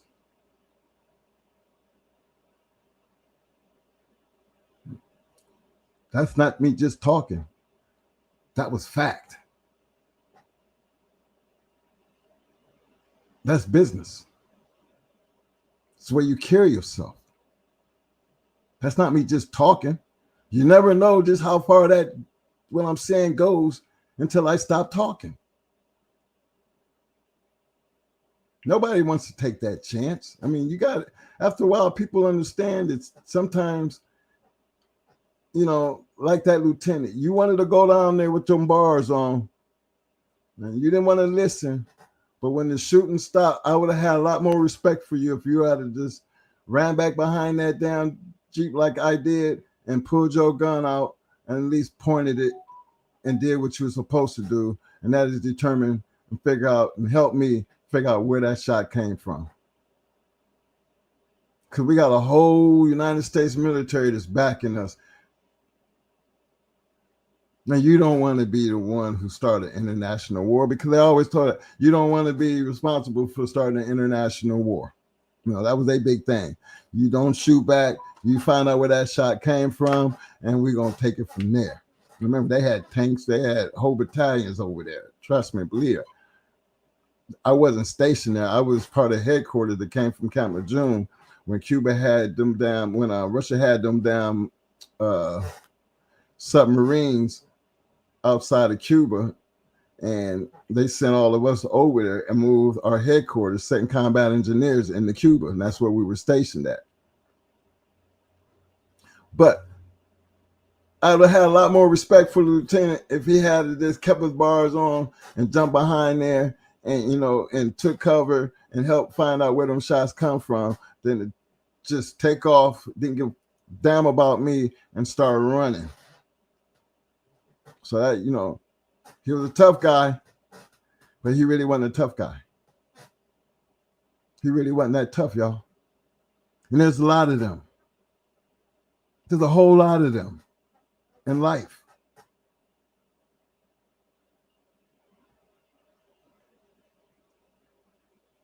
There's a whole lot of them in this game. But you're not supposed to be worried about those type of people. Imagine what it would be like even like for me and the, you know, me and Mo went into the Marine Corps together. We was on a buddy program. Our drill instructors had Mo on one side of the barracks, and I had to sleep on the other side of the barracks. As far as they was concerned, they did not ever want to see me and him together at no time. But we always found a way to be together, you know, sit down and hook up. Find out how you doing. Are you all right? You all right? You straight? You know? But that was their thing. Keep them apart. But when it came down to hand-to-hand combat, pogo sticks, what we call that? War games. You know, they used us, twins. And me and Mo, we was the smallest guys, and we would always have to take on the biggest guys from other platoons. Get the twins in there. But it ain't like we was little punks. We come out of high school as you wrestlers. We knew how to handle ourselves. As far as that part, you know, we had the heart. Hell, Boss Choke, Benny Choke made sure of that. Here's a guy that was so tough, and his reputation speaks for itself, but he was the most kind-heartedest guy you would ever want to know. But he was how would I say he was? He was about that business. You know, you have some people like, imagine you out and people say, oh, y'all, ain't none of y'all out here shit, you little punk asses, right? He would be that one to be like, you better put some name on them punk asses. And be dead ass serious. You better put some names on it because I'm up in here. And put your ass in check and we'll check your ass. Seen him knock out plenty people. Plenty. Because it's easy for you to talk that shit. But it was just crazy how only one man would step up and put your shit to the test, which automatically says, you know, you was a weak ass anyway. See, that's how I be feeling about when I hear people talking shit. That's how I be looking at. You talk that shit, but you ain't about that shit. You really ain't about that life. You know, people talk about, yeah, I'm from the streets. You ain't really from the streets. You ain't no hardcore, hard person in the streets. I know a hard person in the streets. And believe it or not, fellas, you ain't got to go to jail to be hard. No. I felt like this. I think I come from the school of hard knocks when it came down to the goddamn streets. Trust and believe that.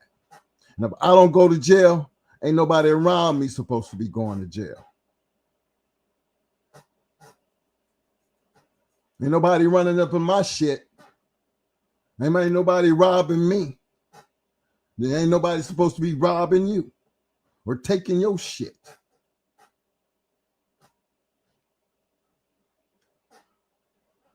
That's street life. I ain't never been in a gang. I ain't never been part of a gang. Gangs didn't exist in Akron, Ohio. There wasn't no Bloods and Crips in my hood. There wasn't no Pyrus and GDs in my motherfucking hood. Not when I grew up. Not when I was grown and back in that motherfucker. It did not happen. I'll take that somewhere else because that shit don't happen over here. But you would never understand that if you didn't ever come from that. So you wouldn't know how that was. You wouldn't have no idea what the fuck I'm talking about.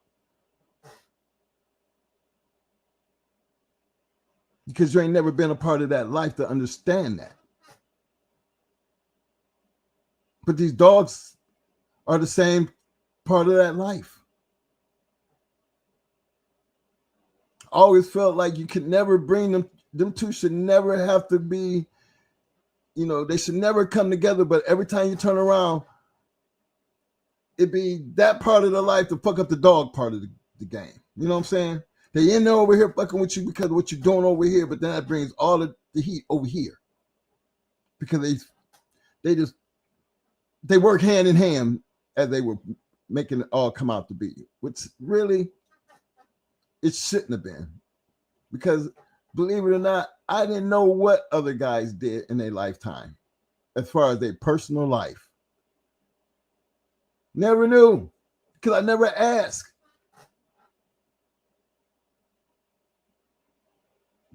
The only way guys knew what the fuck we did in life, they would come down and you're visiting. Where you gonna find Twin at? You gonna find him at one of the stores.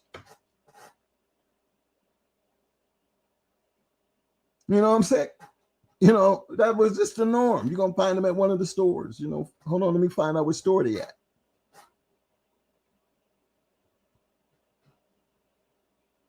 You didn't care what they did for a living. Didn't really, that wasn't, I just never really asked. Didn't really, you know, I didn't never get into that part of what you really did in your life. It was always about the dogs. But even keeping that thought in mind, the camaraderie and the respect and the loyalty that you gain dealing with these people, not knowing what that part of their life was. That so if they was a shitty person in that other part of whatever they was doing in that life, they was going to be a shitty person in the dog game. That shit always worked hand in hand. If you're going to be a dirtbag and you're going to be a shitbag, you're going to be a shitbag all the way around. And when you're playing in games with you ain't, you know, you doing things in places you don't have no business doing it, you know, you're going to run up on the wrong person and guess what? You will reap what you sow. Because you would think the majority of the game is going to be soft like that when that's not true. Some people weigh their costs. It's easier to not have you around, period, than to have you around and watch you get everybody fucked up. You might have been good at what you do. You know, I don't knock nobody for their occupations. You know, there was some good goddamn stick-up kids out here. You know, I had a couple of them motherfucking Haitian boys. Boy, they Twin, I got to eat, man. And I know what that meant. When they say they got to eat, they got to eat. Well, go feed yourself. Just don't bring it back home. But they was really about that life. Quick-tempered. Don't fuck with my people. You know, Twin go down, everybody go down. Everybody down. What's going on, Twin? What's going on? That type of shit. But I ain't that kind of people. I ain't that kind of person. No, nobody fights my battles. No, y'all chill the fuck out. No, y'all calm down.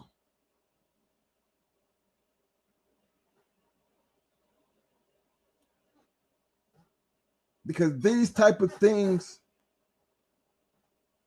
if it's not under control, will fuck up your whole operation.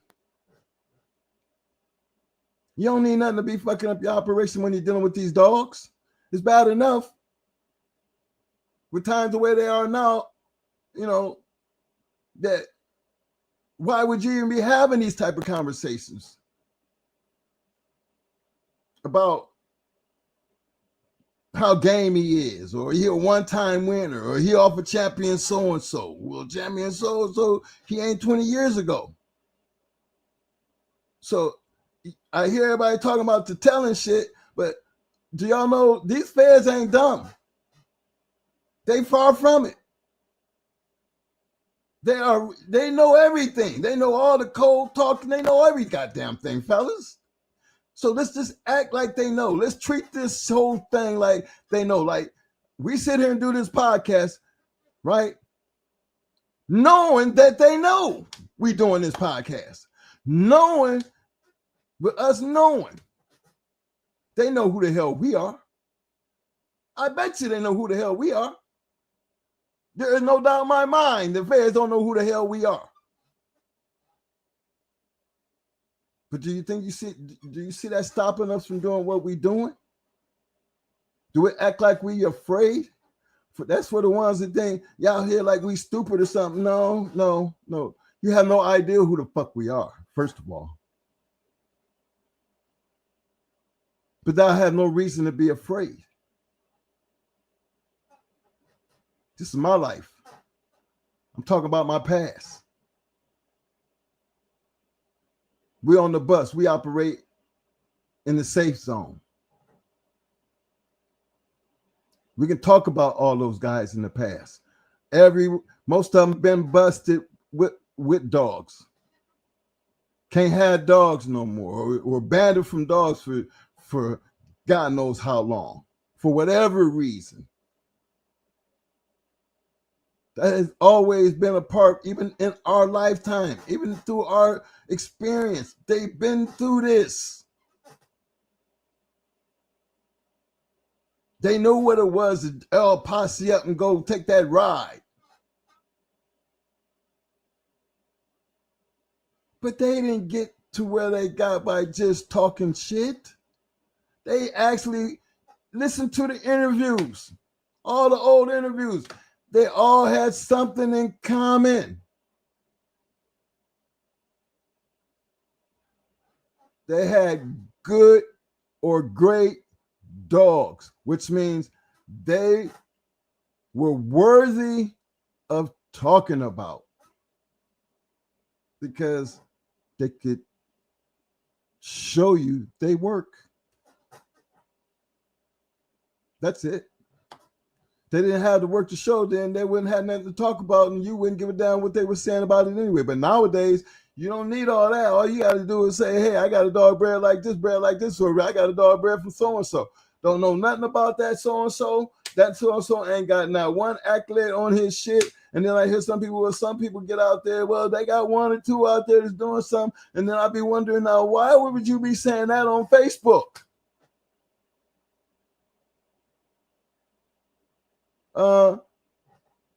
I know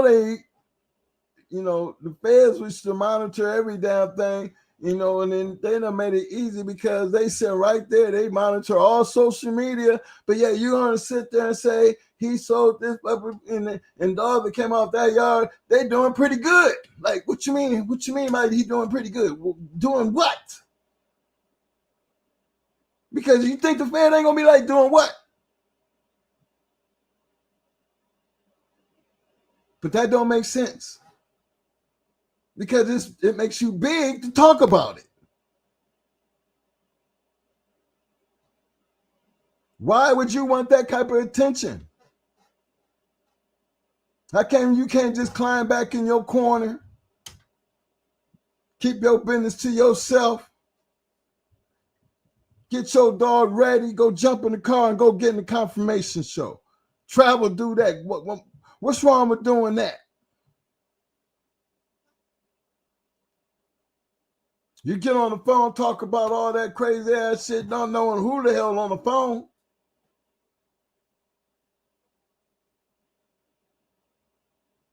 They did tell you, we did tell you that, you read the indictment papers for anybody who ever really wanted to know, you stop listening to what other people say and just go get out there and pull up some of these indictment papers and see who got charged with what, and just read the goddamn Fed stories.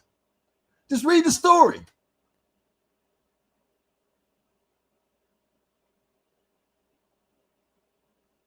Every once in a while, they're going to mention names. Yep, so-and-so and so-and-so, he did this, so-and-so they hooked up with so-and-so. Well, damn, they've been to 80 fights. Now, imagine they've been to 80 fights. So think about it. They've been to 80 fights. They were involved with 80 fights. The feds. You only charge 5 people.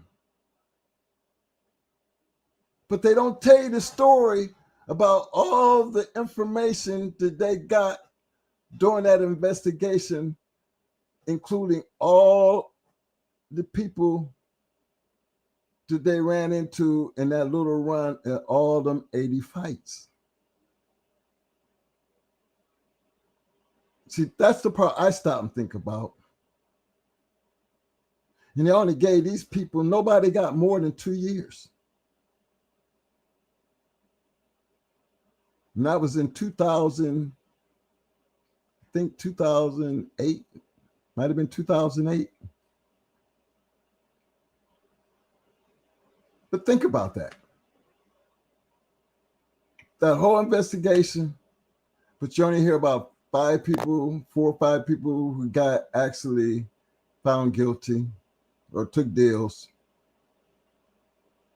But they talked about where they were buying the dogs from, what states they were buying the dogs from, what states the dog fights were happening at, how many fights they actually had, what was actually going on at the fights, who they were actually going into. And you think about, they had 80 fights, y'all.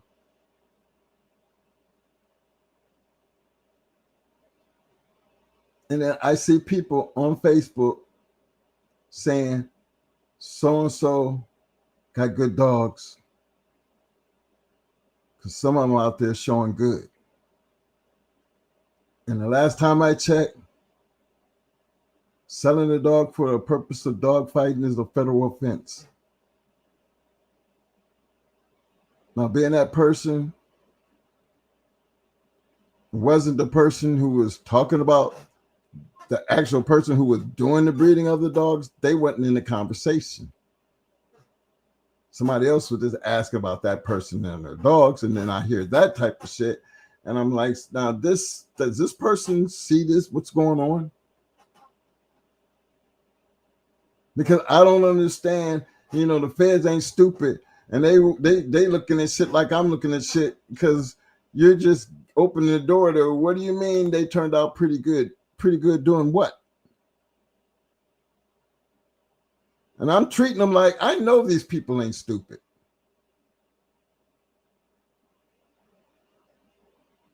I know that, no, man, come on now.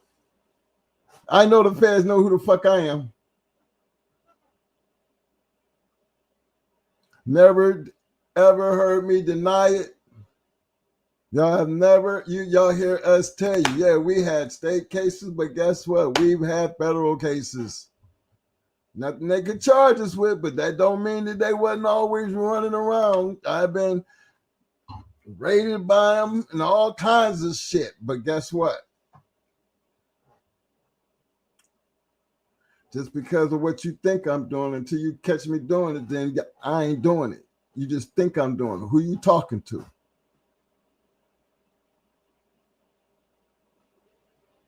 And yeah, that might hurt their ass sometimes. That bothers them. But I'm just being real about it. I sit there and I got people out here looking at my motherfucking thing, and I'm just wondering, how come y'all on this? Don't be pulling up this little petty ass shit. Y'all should have put up our whole records.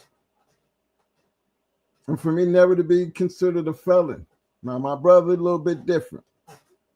He got all kinds of shit. You know what I mean? All kinds of shit. But, Mo, there's a difference between me and Mo. I keep my brother honest. He don't have to worry about keeping me honest.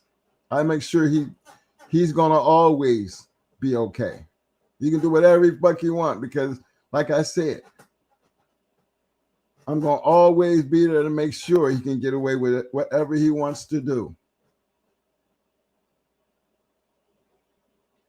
And we live to be 65 years old. And all the shit we've ever done in life, my brother ended up doing 2.5 years for a bottle of steroids and baiting. Not shitty dogs in the yard. Not producing dogs for the purpose of, not selling dogs for the purpose of dog fighting. Not conspiracy to dog fight. Just because he was charged does not mean he was guilty.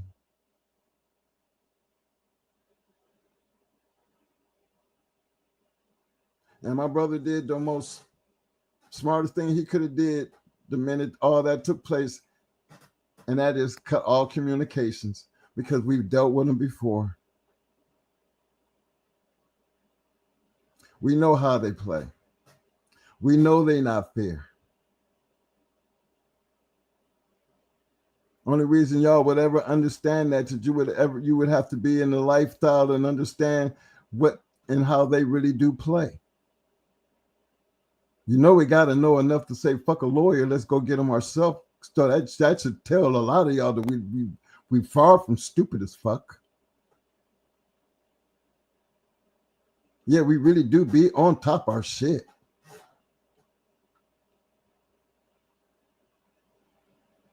But that ain't me sitting here trying to tell you that makes us better than anybody. What it just basically what I'm trying to tell you is responsibility for the things that you do in life, you have to own. And if talking shit is one of them things that you want to own, then you're going to take everything that's going to come with it. And if you ain't about that life, then you're just going to be one of them that's going to be like all them other motherfuckers who was out there telling them motherfuckers because they can't do that time. They ain't willing to take and bite that bullet. Same ones that act like they all about that shit. No, they ain't. No, they ain't. They'll tell on your ass in a heartbeat. We all know some of them from the hood you thought was hardcore. Now, you know, let's be honest now. When Frank White told on his people, I wouldn't give a damn what his people did to him and what happened and how it all turned out. The fact is that you told you was always going to be a snitch in my book. Bottom line, I don't know how y'all feel about that shit. That's how I felt about it.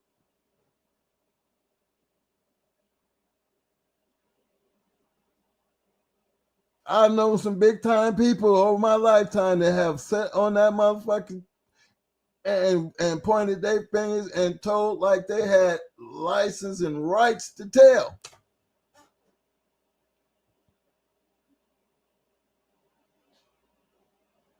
All I can say is I couldn't hate them, but all I can tell you, man, is you just a rat, man. And I had to say a lot of that about some of the people that I knew. Even though you ain't that, you could, I mean, I don't know how much they know about us. I knew I was cool with you. We, you know, I believed in you as a dog person, man, and everything, but, you know, I can't tell you, you know, what you was doing in your personal life, but when it come back to me that you telling on motherfuckers, then what am I supposed to say? I mean, you didn't tell on me because we weren't doing nothing for you to tell on me, but then maybe we was. I mean, we was in a whole lot of places with me not knowing what you were doing with your other hand, but we been in a lot of places. Did you tell that too? Did my name come up in that too? Probably did. I can truly tell you how this shit worked. I'm telling you, at my brother's trial, they did every motherfucking fight, every motherfucking dog that we've ever had in the Sporting Dog Journal. They had it like they had a quarry of it all in one place. All the way down to all the dogs we had registered with the ADBA. So you can't sit here and tell me that these people don't know what they're doing. That's all they get. They got all the time in the world. That is their job. They have all the time in the world to do just that right there. But I see so many people talking, selling puppies, and I don't understand. Okay, why?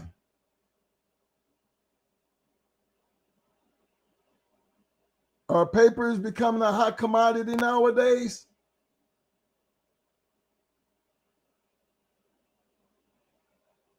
Because if you're sitting up here talking about dogs coming off of champions now,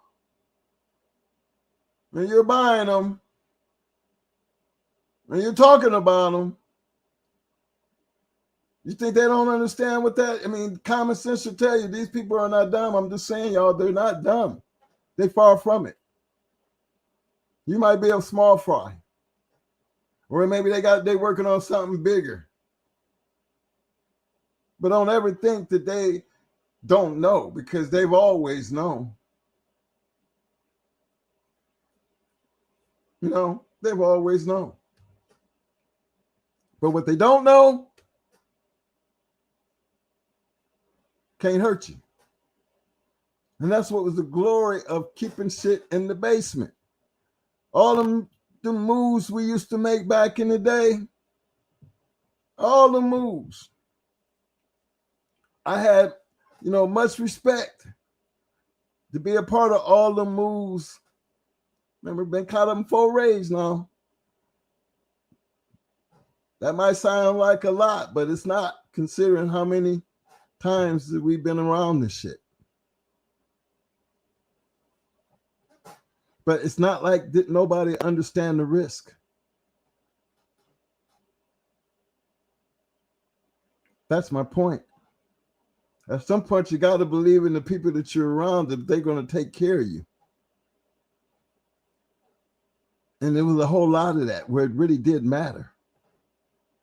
Didn't have to worry about a phone sitting up there recording people in there. Didn't have to worry about nobody and a whole bunch of cell phones ringing while you're sitting up there watching the shit. It was the way they did shit back then, and where they was really trying to protect you, compared to, it was more than just collecting $200 at the door and try to get as many people in as you possibly could by all means necessary. You know what I mean? I'm just saying. We talk about the reality of the game for what it was. The talking shit in the now. And we always hollering about this person and that person snitching and all that, but there ain't nobody saying nothing about the motherfucker sitting up there talking about off of champion so-and-so. I bet champion so-and-so puppies in couple weeks dropping. And bruh, tell me how that makes sense. I mean, I'm pretty sure y'all read some of these comments, right? And just tell me, how does that fucking work? Especially when the feds will tell you, they thank God for the internet and social media. Some of our biggest cases have come through social media. They sit right there and tell you right on TV. They want y'all to know, look, this is where we get the shit from. And y'all, then you turn right around and you reading this shit. This is what they talk about right here. But then you got the nerve to have people out here, them ones to be just, your thing is talking shit. That talking shit part, that's that part right there I'll be looking at, that talking shit part. Because I'll be all over that kind of talking shit, because I'm one of them ones, I know the only reason you're talking because you're trying to be something that you're not. What you need to worry about is when you stop talking. Because that's where your problem's going to begin. The minute you stop talking.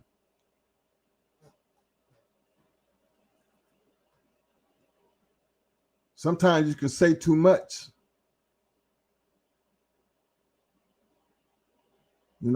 That's when you write a check that your ass can't cash. Y'all know the saying. Now, we've always been a fan of, hey, whenever you got something to say, don't just say it. Don't be no pussy and just say it. Put up some motherfucking receipts. Stand on what you talking about. Stand on what you talking about. Put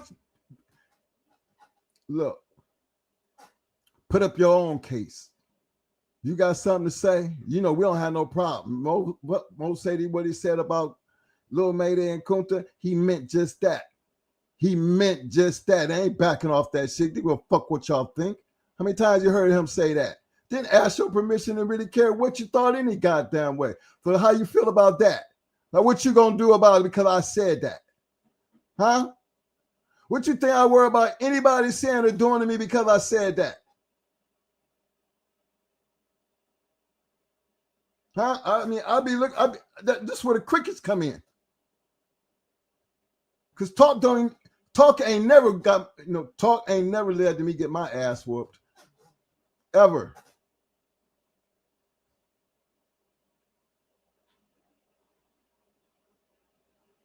And I've always felt that I am a good person by heart, by nature. I'm a businessman. Most business people, they limit shit going wrong by keeping things business. Like all business transactions, when they don't work right, people have to pay your dues. You have to pay your dues. Now, how you get those dues paid is totally about how you take care of your business. That ain't for everybody. Your business ain't everybody's business. Business is business. Just leave it. That is the way it is and always will be. I've been a young man and only had 2 jobs my whole entire fucking life. The United States Marine Corps and my father. I ran everything up to that point my whole entire life. I've had fun. 64 years of nothing but having fun my way. The father of 7 children. Everybody's grown and in college and dealing with grandchildren. I've never spent one day in prison. Been to jail a lot. Been accused of a lot. Been charged with a lot. But just because you say it don't mean I'm guilty of it. Because now you got to prove it. Never was ever in a position where I feel like I had to tell or wanted to worry about somebody telling, because again, you know, I come from a generation where loyalty meant everything.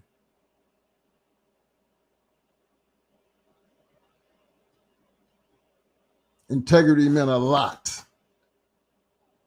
I don't need a fucking army. All I need is the right people around me who understand how things are done, understand your job, your responsibilities. And if your responsibilities and your job coincides with my demands as your boss and that job, then you're going to be okay because I'm going to be okay. I'm not going to let your stupidity have my shit in jeopardy. So be careful what you do, and for sure, be careful what you say. See, that's the thing about when you're at the top of your ladder, all shit runs downhill.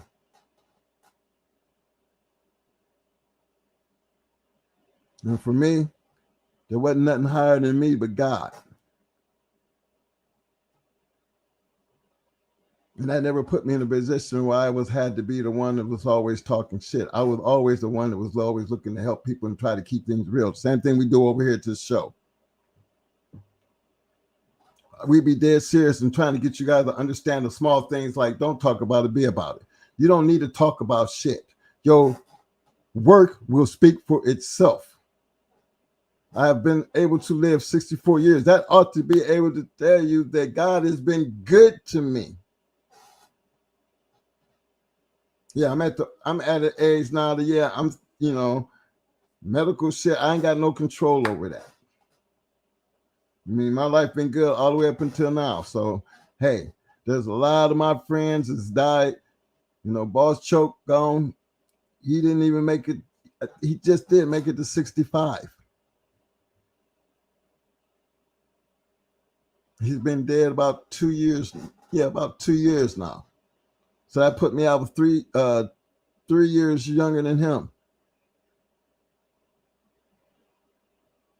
And look at all the people that I can sit here and tell you. Remember, I lost a sister. Wasn't even a good, just getting into her 40s. Killed by a knucklehead. While she's driving a fucking lift. I came from a lot of things that I've been able to see in life. I've been in the music business. I'm in the construction business. I was in the dog business. And let the government tell you I was in all kind of other shit too. I don't know where they got half the shit that they came up with. But to them, I was in a whole bunch of shit.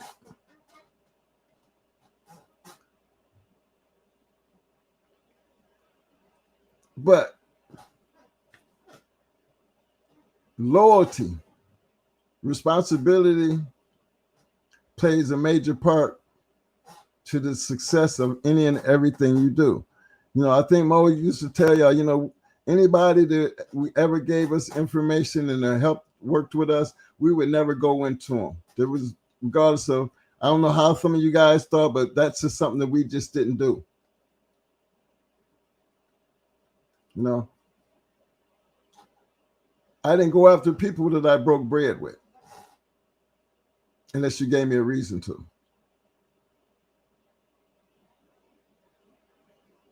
And even then, you know, it was up to me to determine how that would be handled.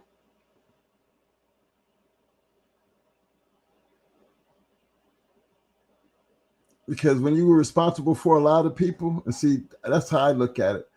Those dogs, those soldiers, they were our responsibility, man. That's why Mo never got over the fact that when they took all his dogs, they killed them. 24 hours after they took them. Imagine that. How he felt about that. You should understand why he just wouldn't lay over and just take 20 years. Or just because or you're going to be facing 30 plus. Take this 20. After you done killed his dogs, his soldiers. You really think that shit was going to go down like that? Yeah, they got his girl because they had her trial before they had his trial. And she got stuck with one of them dumbass lawyers, and they found that woman guilty of all them charges, y'all, that they had charged him with, you know?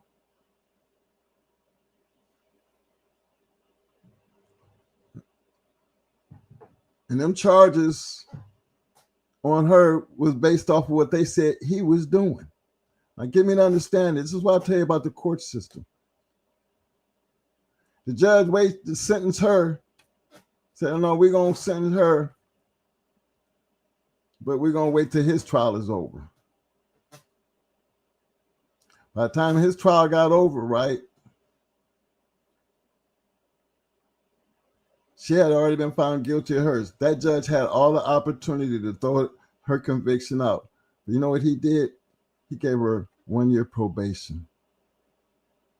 For all them charges that young lady have on her record, he could have stopped that shit and threw all that shit out. But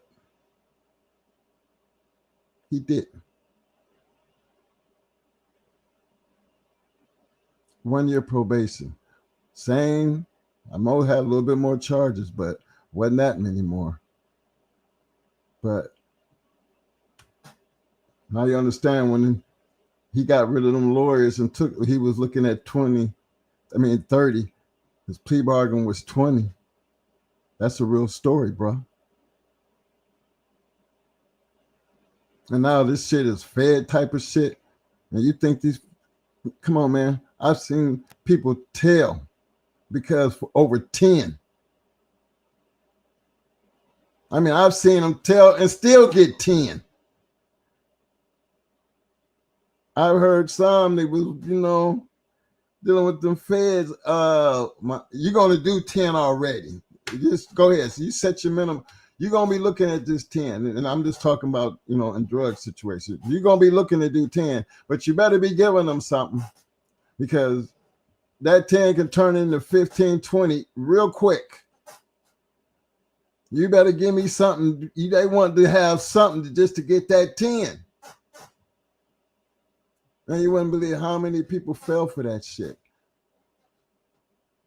They would take that 10 and go give up somebody than to just go do the 20 because you can't do that time. Is it because of your girl, your kids? I don't know what. I mean, if you this game ain't nothing to be playing with. So for all y'all to be trying to be out here acting like, y'all all that for some fucking reason. Y'all don't have no idea what it really meant to play this game unless you were really out there. Remember, I don't know what other guys were doing. They could have been, well, but based on the whole Ricky Jones situation, you gotta, there's a whole lot of shit that came with Ricky when he went to telling. No, that's a little bit different than Tant and Tom and them telling about the dog fight and shit. No, that's a little different. Let's talk about Ricky. Ricky told not only about the dog fight, said he was, look at what Ricky was all involved in. Counterfeit money, drugs, everything. The world-renowned Ricky Jones, Rebel Kennels. How about Harry Hargrove telling? Y'all didn't know that either, did you? Bet you a lot of y'all didn't know that either. Dogman telling on Dogman. And we know that's not the first that ever happened. The telling thing has been going on for God knows how long. My thing is now, okay, we in a whole new era now, okay? All that talk shit need to stop. You really need to stop talking. That talk ain't making you bigger and better than no motherfucking body. Because all that talking ain't going to do a damn thing. You just talking. Bring some receipts. You people out there, y'all think it's easy to call somebody, well, what's the name said this? I heard something yesterday that tripped me out. That question. Well, I'm a child abuser. Well, why don't you answer that question? I answer that question with no goddamn problem and don't really give a fuck who thought anything different. The fact that somebody happened to come out and say, well, he did answer that question. No, the fact is your dumb ass ain't smart enough to come over here and ask me the question for your goddamn self. That's why you don't know the answer. But then that people to run their mouth and talk that shit, that's how them kind of people act. So I overlook them type of people. I really do. I felt it was necessary to my community simply because, child abuse, that's almost like Twin be beating up on kids. Yeah, Twin do. Yes, I am one of them type of fathers. I ain't never been afraid to admit it. Father of 7.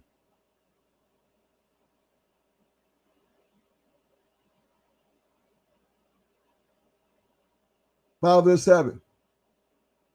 I do the same thing to my girls that I would do to my boys if you fuck up. Because I ran a tight ship at my house. I told you I come from a middle class family. Just because you just a little bit more classy than everybody else and you driving to school, but you don't make you better than nobody. And when you fuck that up, trust me, you will pay for that. And ain't no court system made that I would ever change the way I am when it came to that. It still never stopped me. My children, my children came out pretty damn good.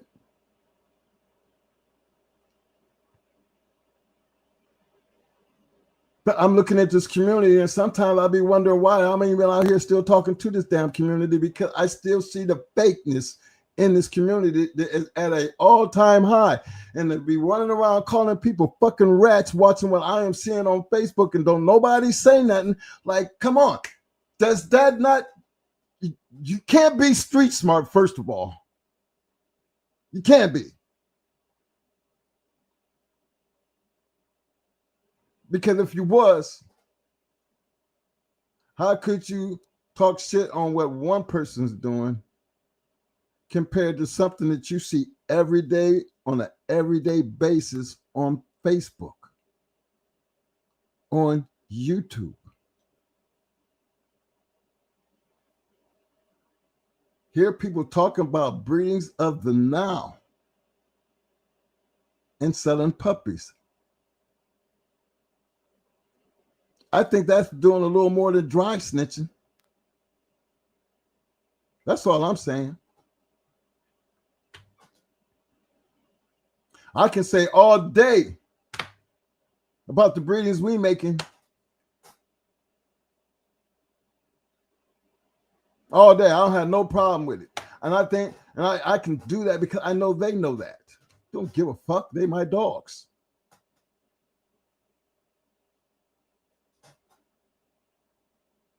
You feel me? This ain't no new rodeo for us.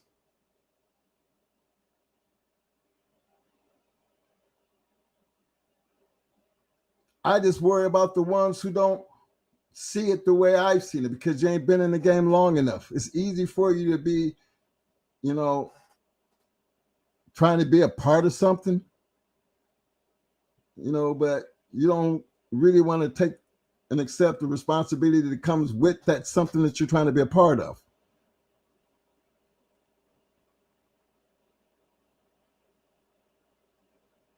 And that part don't make sense to me. Especially when I sit back and I watch other people talk.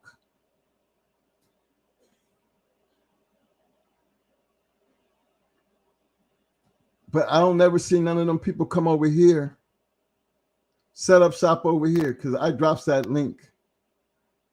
I open that door for anybody who want to see me drop that damn link. And let me see y'all get up here and do what we do. Huh? And see, my thing, I ain't up for all that arguing and going back and forth. I think you can have a general conversation when you're talking about these bulldogs, because, you know, that's the sole purpose of having receipts.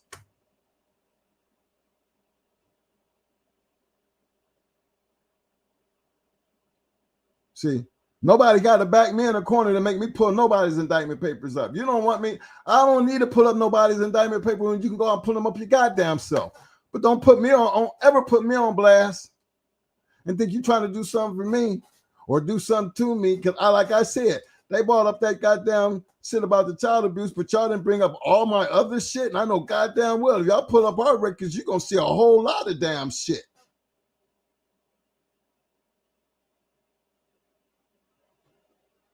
But I try to tell y'all don't know who the fuck I am. Y'all have no idea.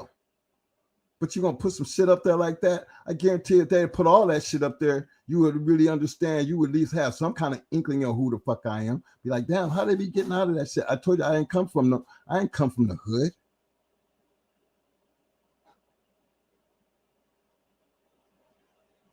I'm not a hood guy.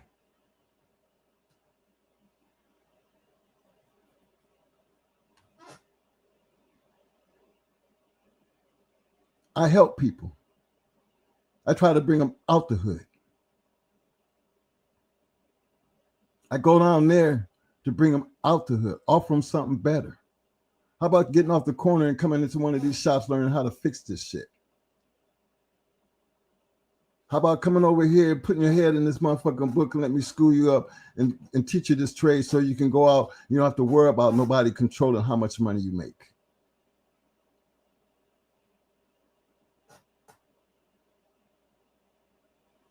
You ever looked at me like trying to be that kind of guy? I mean, it should fit the pattern because why the fuck I'm sitting here on YouTube? Show the fuck ain't paying me. I mean, does any of this make sense to y'all? Is it starting to make any type of sense? When you start comparing it to everybody else is running around here looking for the glory and fame and paying for clicks and all that other bullshit. No, we're talking about the history and the facts and the reality of our life. When it comes down to our life, we living and telling you our experience. Give a fuck about what you think, about what you feel like you know. Bring your ass over here with your receipts, and I'll offer you the platform to say whatever the fuck you want to say. Ask me anything that you want to know. Because it's evident, because I've said it plenty of times, we like an open book. You'll find me on Facebook, probably see all the companies. You'll see them. Probably know my family members, my cousins, my good friends, everybody who hollering.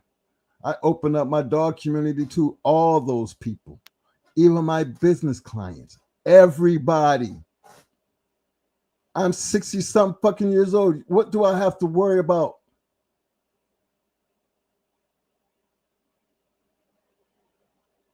Nothing. If I've lived my life this long doing and being who I am, why the fuck would I want to change? Over here, we talk about bulldogs. We talk about game fighting dogs. Period. We talk about the program. How they had them. What guys did. What was all involved. We didn't create this game. We tell you the history of the game. Hell, I'm not nowhere near. I mean, come on, Floyd just died. Supernet just died. I'm going to be like one of them one day. You know, Twin just died.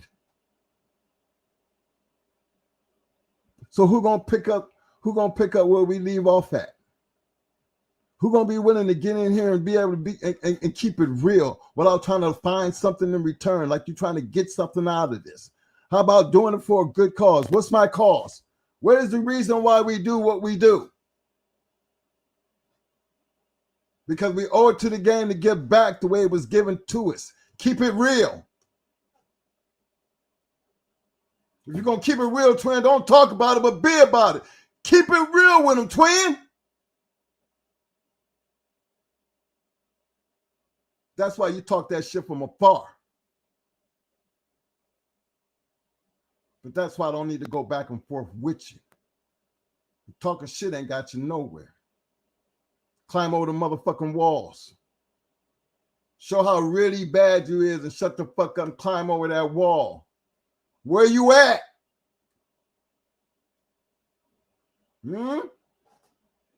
Because back then, that's where it mattered at, fellas. You can't disrespect a man for climbing over the wall when it was something that you wouldn't even do, that you couldn't even do, or you didn't have the heart to do. Because if you could, you would have something to show for it, even if it was in losses. But if you can't do that, what the fuck are you out here trying to teach anybody anything for? Y'all get me to understand that shit. That you be willing to fucking listen to. Y'all familiar with the Pied Piper? You know what happened to all the rats? He walked their ass right into the water. I've been around this goddamn YouTube shit long enough to know that y'all will listen to believe in any goddamn thing. And that's me speaking to the Bulldog community, because ain't nobody got no business even over here if you ain't part of that. So I'm gonna tell you what the fuck I see. Give a fuck how y'all take that. I mean, well, I'm just keeping it real with you. I mean, goddamn, the last time I checked, I'm talking to grown folks now. I'm talking to grown people out here.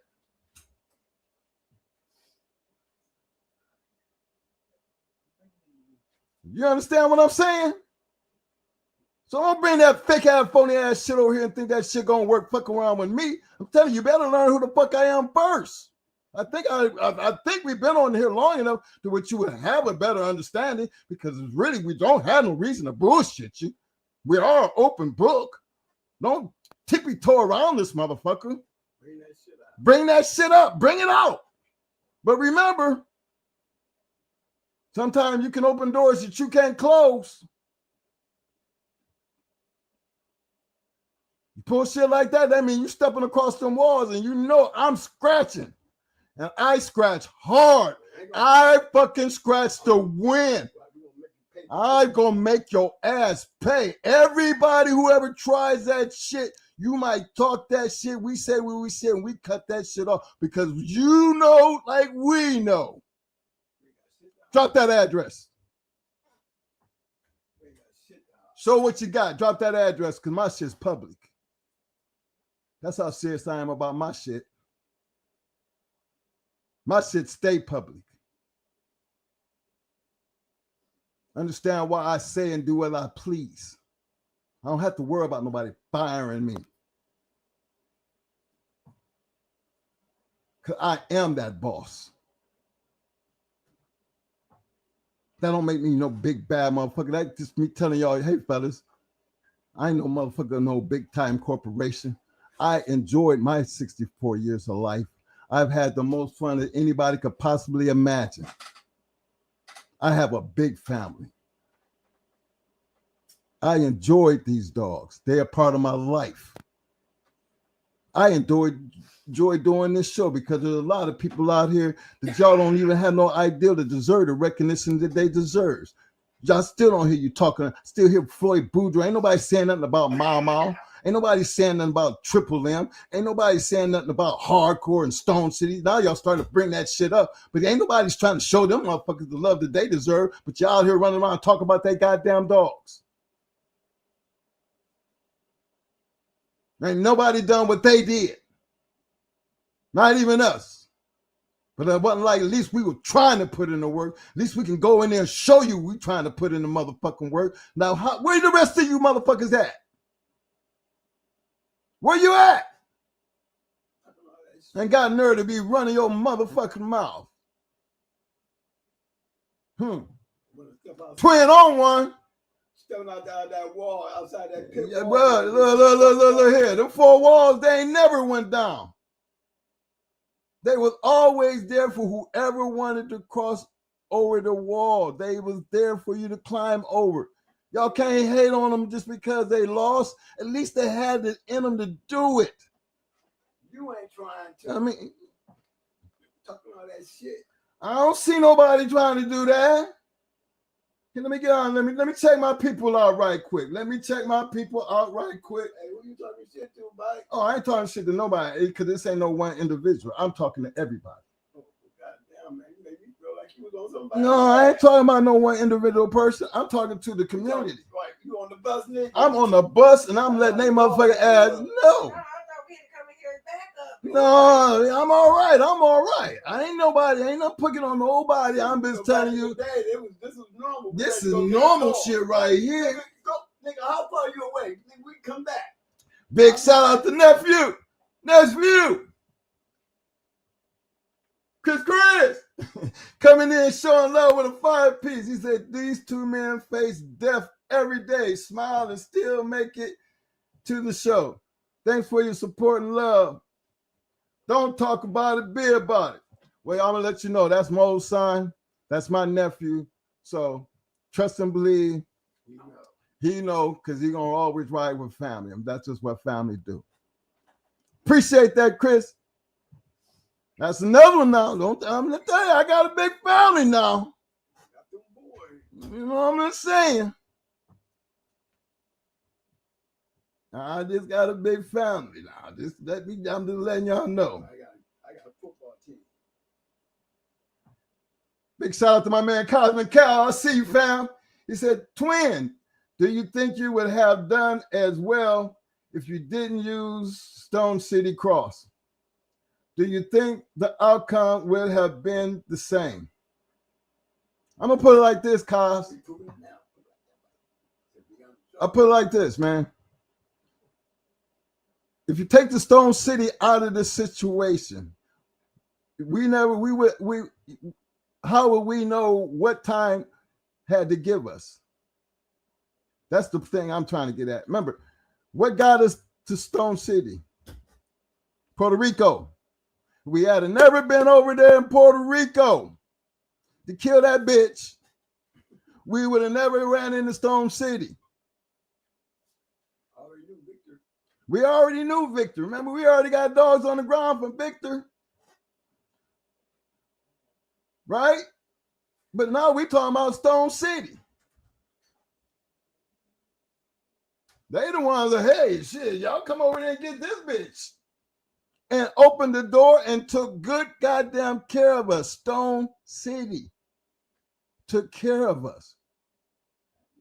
Had more fun than you could possibly imagine, which means I had to be some type of type of motherfucker to finally just meet these people over in another country and get treated like I was treated to where they came into the States and we still stayed cool. Why in the fuck wouldn't I not have their dogs when they don't have to tell me shit about who the fuck they are because their reputation speaks for its fucking self? Look at this shit. What do you think, Kaz? What do you think? Why would my shit not be any different than they shit? Why would it not be? What has been our conversation ever since we've been on this show? We ain't do no more than what the people we was around was already fucking doing. What the fuck can you say bad about Stone City? You can do that with any goddamn line if you know what the fuck you're doing and you really paying attention to what they're doing. Why? Because they successful doing it. What you trying to do? Make up some shit? Why would you waste all them time and all them years doing nothing and just doing shit just to be doing some shit? We want to do dogs. We was doing dogs. Fuck all that. We want to do dogs, so we get the dog they use. I'm using what the fuck they using. Come on now. Let's be real about this shit. I got a chance to play. I ain't never big as them. We ain't gonna never be big as these motherfuckers. We always tell y'all that. Big shout out to my man, the Insane Honey Badger. Big shout out to the Insane Honey Badger. Big shout out to my man, Cosmin Cal. You do that with any line. You got to be like dog. Just pay attention to the right camp. I'm telling you, man. Fuck they talking about? I don't know, Insane. But you know.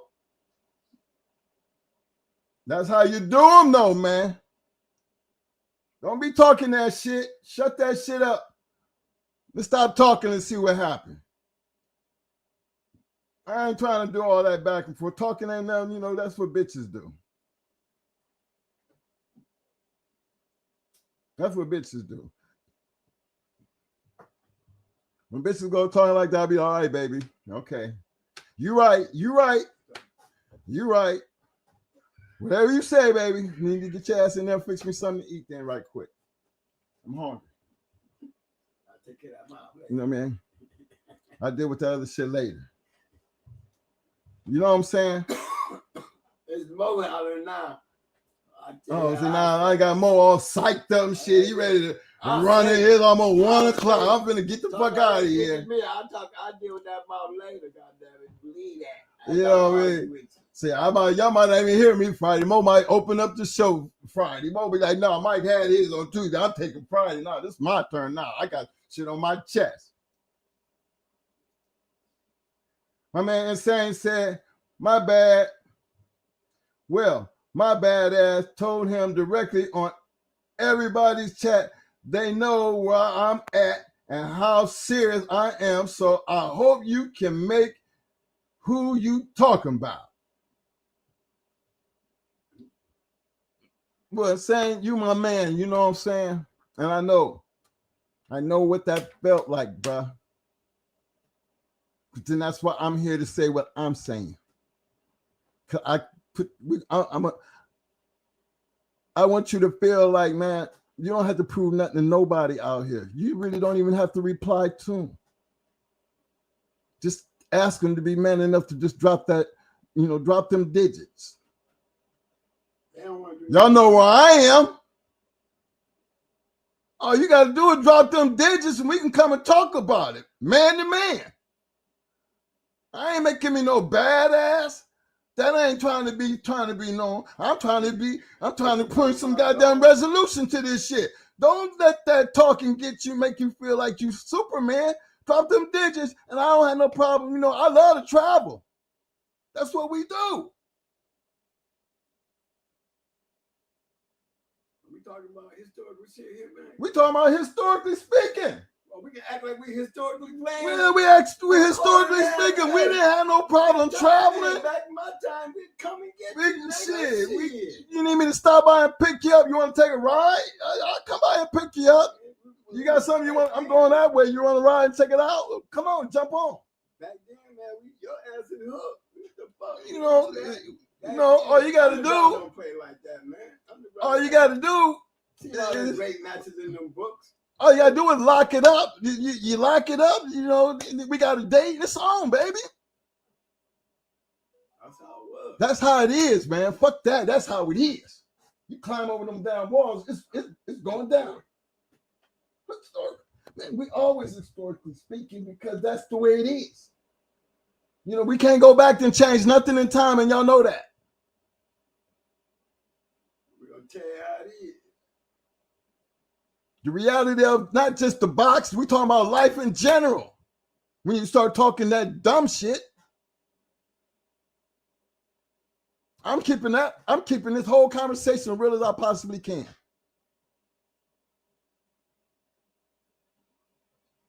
This dog gang was built on being about it. Many men have climbed over that wall many times, not knowing if they was going to win or lose, but they still took that risk with all that was involved. You can't knock nobody who done that, knowing damn well you ain't got nowhere near no activity to make you even worthy to have something to say. That don't make nobody bigger and badder than anybody else, because back then it didn't matter. What mattered is the competition, the competitive part of the game. That's how you got a chance to know Stone City. That's how we got a chance to know Mile Mile. That's how we got a chance to know the Abrahams. Surviving. I mean, come on. I ain't trying to go over to the list because guess what? We was all fighting dogs. Come on. Keep it real.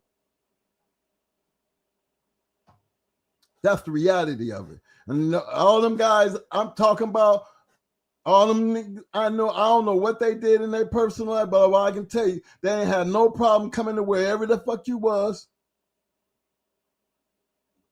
They had no problem inviting you to where they was.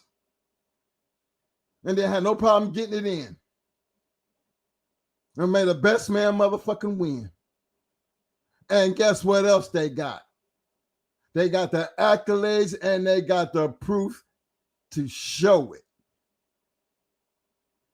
And I don't need them to talk about it because I'm going to be their mouthpiece. We said that from day one. And they're all bigger than us. But what's wrong with us trying to share that bit of information because y'all don't have the mentors like that because they don't want to share shit. They're not going to share shit, and you can't be mad at them.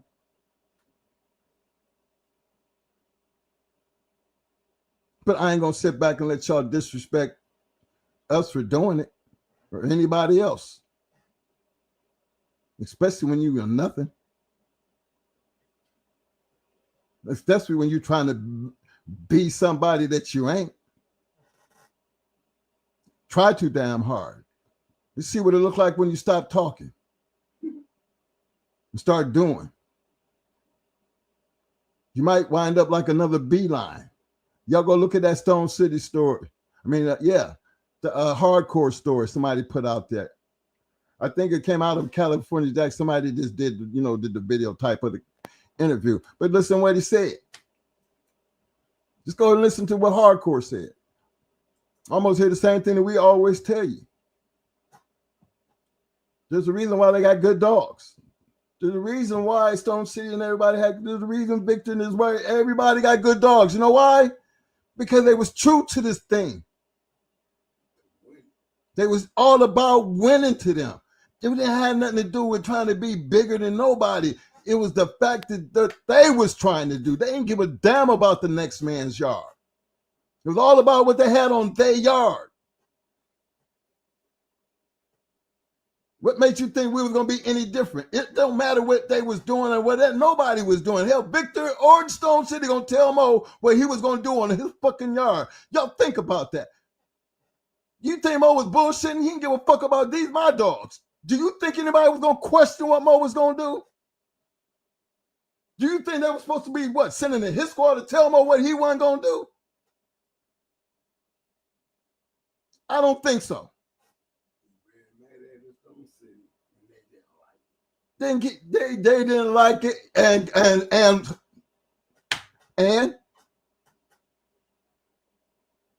but they wound up doing it anyway, didn't they? For their damn self. Give a fuck what everybody think about that goddamn shit, but you gotta understand, we know them both very fucking well. We knew the animosity between the two, to the point that you were getting mad because of what we doing. Y'all got a problem. Who the fuck y'all think y'all talking to? Huh?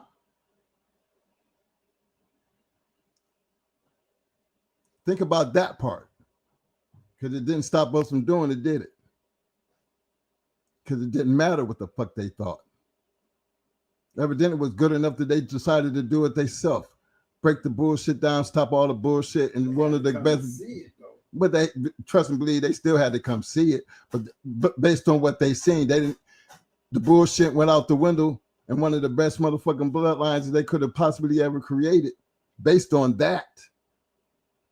Didn't ask y'all to like it. Didn't even think I had needed y'all permission to make even statements on it, because still, regardless of what you say or what you think, it doesn't go change shit, because it's already happened and it is what it is. Give a fuck whether y'all like that shit or not. Come on. Dissect that shit. Don't do that to yourself, because it makes you look even worse. Don't do that to yourself. Baby out there registered married. Mm-hmm. She put a lot of them out there. Big shout out to my man MB for Fire. Another loyalist. He said, don't talk about it, be about it. Improve it. It's a slogan I like. Ain't nothing changed, baby. Let them go. Prove it, then let them go then. Scary ass. How come y'all shortened it, twin? Bruh, we didn't really shorten it. Because you have to, first of all, you got to first, it's like this, MB. Before you can get them to the proving it and to let them go, you got to first get them to understand the very first part and how important that first part is. Don't talk about it. That basically means shut the fuck up and go put some work in. When you get that work done, bring that shit back over here and prove what you was talking about. Now you're over there. Let that motherfucker go. Let him go. Because we going to be there. We going to be that motherfucker over there. We going to be over there waiting on you. So we didn't shorten it up. But see, what we lacking around this game right now is a whole lot of goddamn talking. And not enough doing. And the reason your excuse is, the big excuse is times is different. Well, guess what?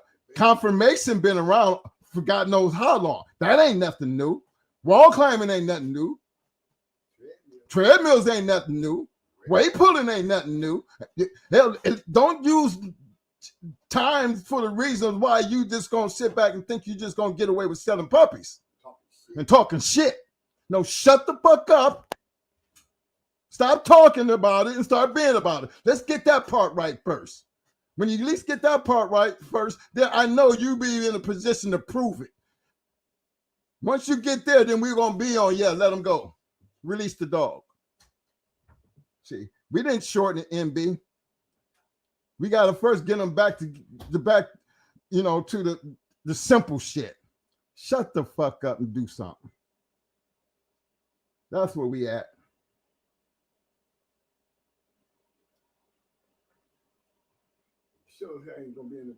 Cool Bean, you said, didn't the owner of Tyrone, which I'm telling you, Tyrone, it would have to be Bakari, say hardcore was ducking and picking? Well, you got, Charlie we sit up here. If I remember correctly, we wasn't scared of it. I know, actually, who was that? Redman. Redman was supposed to go into Tyrone. Y'all remember? Y'all don't know if y'all knew that, but Redman was supposed to go on Tyrone. And he wound up losing Redman in the woods. Redman got loose and he never came back. So that was one. Now I don't see, I mean, when you say he was ducking somebody, I mean, He ducked Pandy. I mean, he ducked Pandy. I mean, he let the young boy come in there with when Doogie got beat. Yeah, Ram beat him. When Ram beat Doogie, dog of the year. You know, when y'all make these kind of comments, first of all, let me ask y'all something. Is y'all going on what somebody told you, or have you put in the work to go out there and look at the goddamn dogs they had and then try to tell me and get me to understand, whoa, the fuck are you ducking? Charlie was hooked into Tyrone. Charlie was hooked into Tyrone. But remember, we're talking about Tyrone. Goddamn Stone City Hardcore got a whole lot of goddamn champions and grand champions over there. We ain't gonna be just talking about Tyrone because last time I checked, Charlie was on Tyrone's ass his goddamn self. So there was also on Lionhead. That's Akron boy. That's us. You know what I mean? Same way we was on Kunta's ass before we found out who the fucking Kunta was. We didn't know then though. But he was definitely in them crosshairs. And it ain't like they didn't know who the fuck we were. We all right here in Florida. Hello. See, y'all missing the major points of people talking about what somebody's doing. Hell, Kenny Allen ducked Roster Man. Motherfuckers, a whole bunch of not just one, a whole fucking goddamn world ducked motherfucking Pandy. The whole world ducked her. What, y'all gonna talk shit on the whole world too? When you gonna get a dog his fucking respect? Ricky Jones ducked Queen of Heart. We know Ricky Jones ducked Queen of Heart. After testing the waters. You know, after testing the waters. Come on, there's a whole lot of goddamn, shit. Mo told you. Don't knock on my motherfucking door talking about you got a 30-pounder, a 31-pounder, and think he gonna open the door. He gonna talk through the door and say, that 31, I do it long as it ain't Pandy.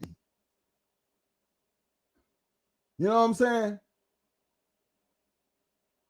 There's a whole lot of people who was like, long as it ain't Pandy. A dog who didn't even want to come out the corner, y'all. Now, don't tell me about people ducking no goddamn body. Picking and choosing. Picking and choosing been going on. How many times I tell you for us to wind up at a goddamn scale and a motherfucker walk in and see us and then that mean we was picking and choosing? Why would we have to? Why you think guys was walking around, we just covering weights? Nobody, you can't say you're picking and choosing when all you're doing is covering weights. Only way they gonna know who you is, only way they gonna know what you show up with is the same way David Tant did, goddammit, when they walked in that motherfucking door and Mayday was standing there. I'm not gonna do it. Is that Mayday dog? No, I'm not gonna do it. Don't be looking at that shit like everybody was running around this bitch Superman. The fact is, at least they was doing dogs. Huh? What happened to y'all thinking like that? Only people who say shit like that are people who ain't never done shit. Because your response would be the same response I just gave to you when you said it.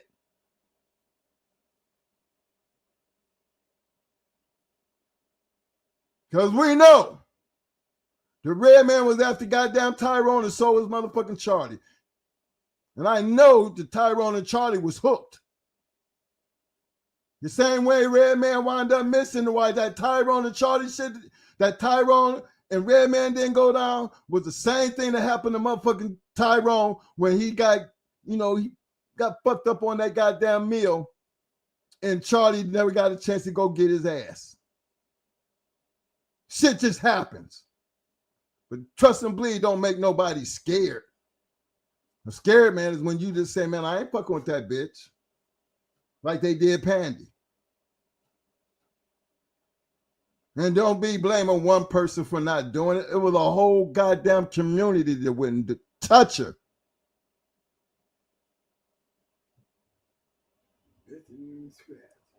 A bitch that wouldn't even scratch. Come on, y'all. Act like y'all know better.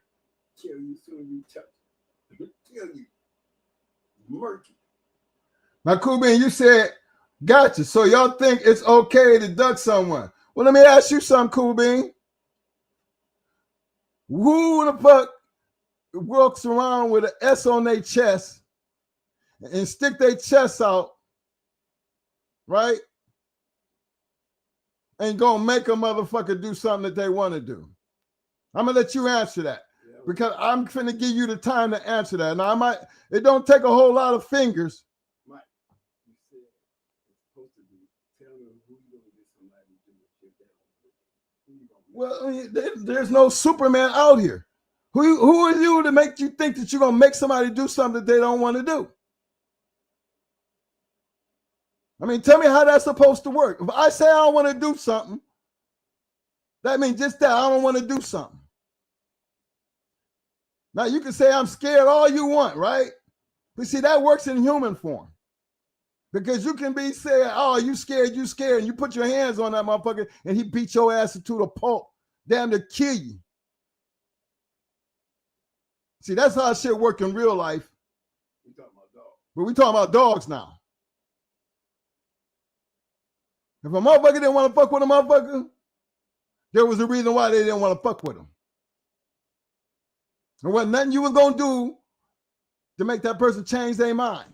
It didn't change Kenny Allen's mind when it came to roster, man. And that ain't got nothing to do with okay. Because how many times I've been left at the scale when a motherfucker ended up paying me a forfeit because they didn't want to do nothing because of who he was.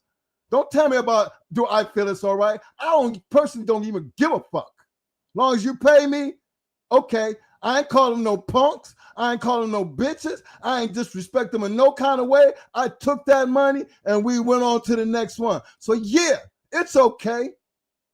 Yeah, go ahead.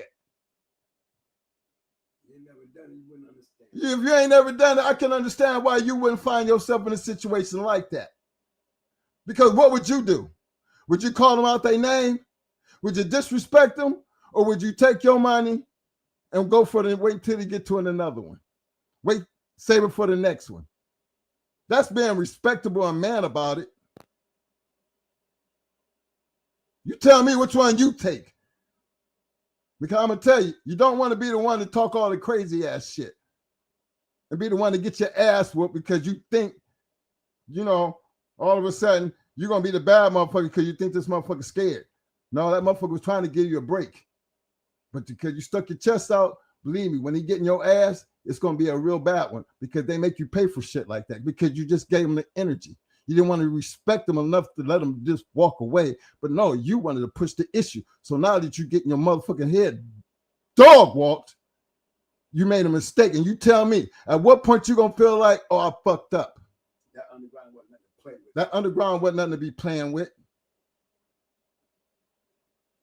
Ain't no such goddamn thing that you was ducking the motherfucking soul. If you didn't want to do it, you ain't want to do it. That's the way dogs work. Human beings might work a little bit different. Sometimes some people think that you don't want to do something that you scared. Human beings wise, yeah. Journey the motherfucker that think a motherfucker scared, find themselves in a world of shit. See, you thought that motherfucker was scared, but he was sucking your ass, he sucked your ass right in to beating the shit out you. Because of what you thought. Because he ain't gonna show you no mercy. Because you had a chance. He gave you a way out and you didn't take it. Now he fixing to dog walk your ass. And you tell me how you would feel about that. I'm a Marine. I'm like, I'd rather give you a chance to walk away than to stand there because, walking away, you got a chance to live. I'm a grown ass man now. I ain't fighting it just to win. I'm fighting to dismantle your ass. I was trained to totally dismantle your ass. This is a life or death situation. Sometimes it's better to walk away. For what? People just remember this is gambling. Remember, this is gambling. It's illegal. It's illegal. Who in the fuck just gambles to give money away? You know how the cars go. How it go? Know when to hold them, know when to fold them, know when to walk away, know when to run. You ain't never heard that shit? There's a reason why they say that shit. You got to make a choice. You better know which one you're going to take because you will pay. You make the wrong choice. Because the show stuff ain't going to make your ass Superman. Ben, man, you are talking to a motherfucker that's 60-something fucking years old. I've been around a long time. So when you ask me some shit like that, be ready for the answer. Because the answer you probably gonna get by the time you get my age and somebody asks you some shit like that, you probably gonna say the same thing I said. And I'm just saying.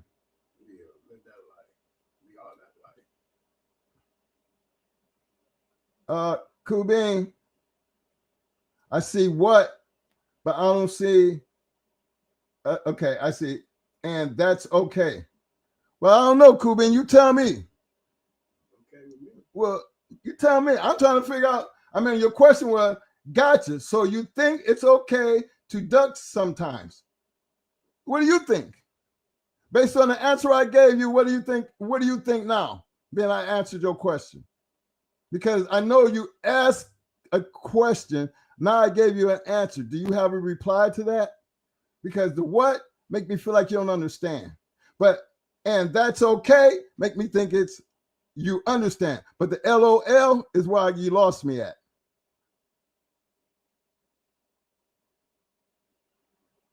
Because I want to know what kind of person you are.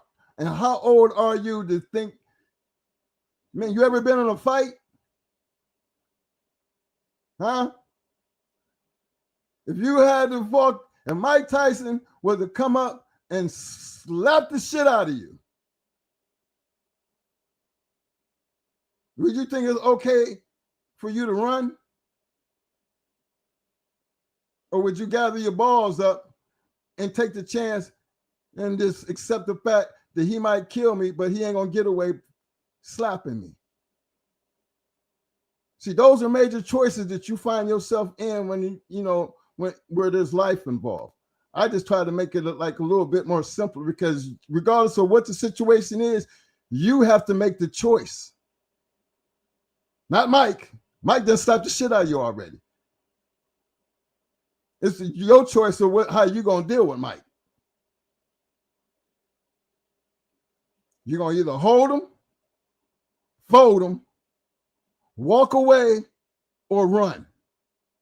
But the choice is gonna be yours. You got to live with that. So when you ask me about what's okay,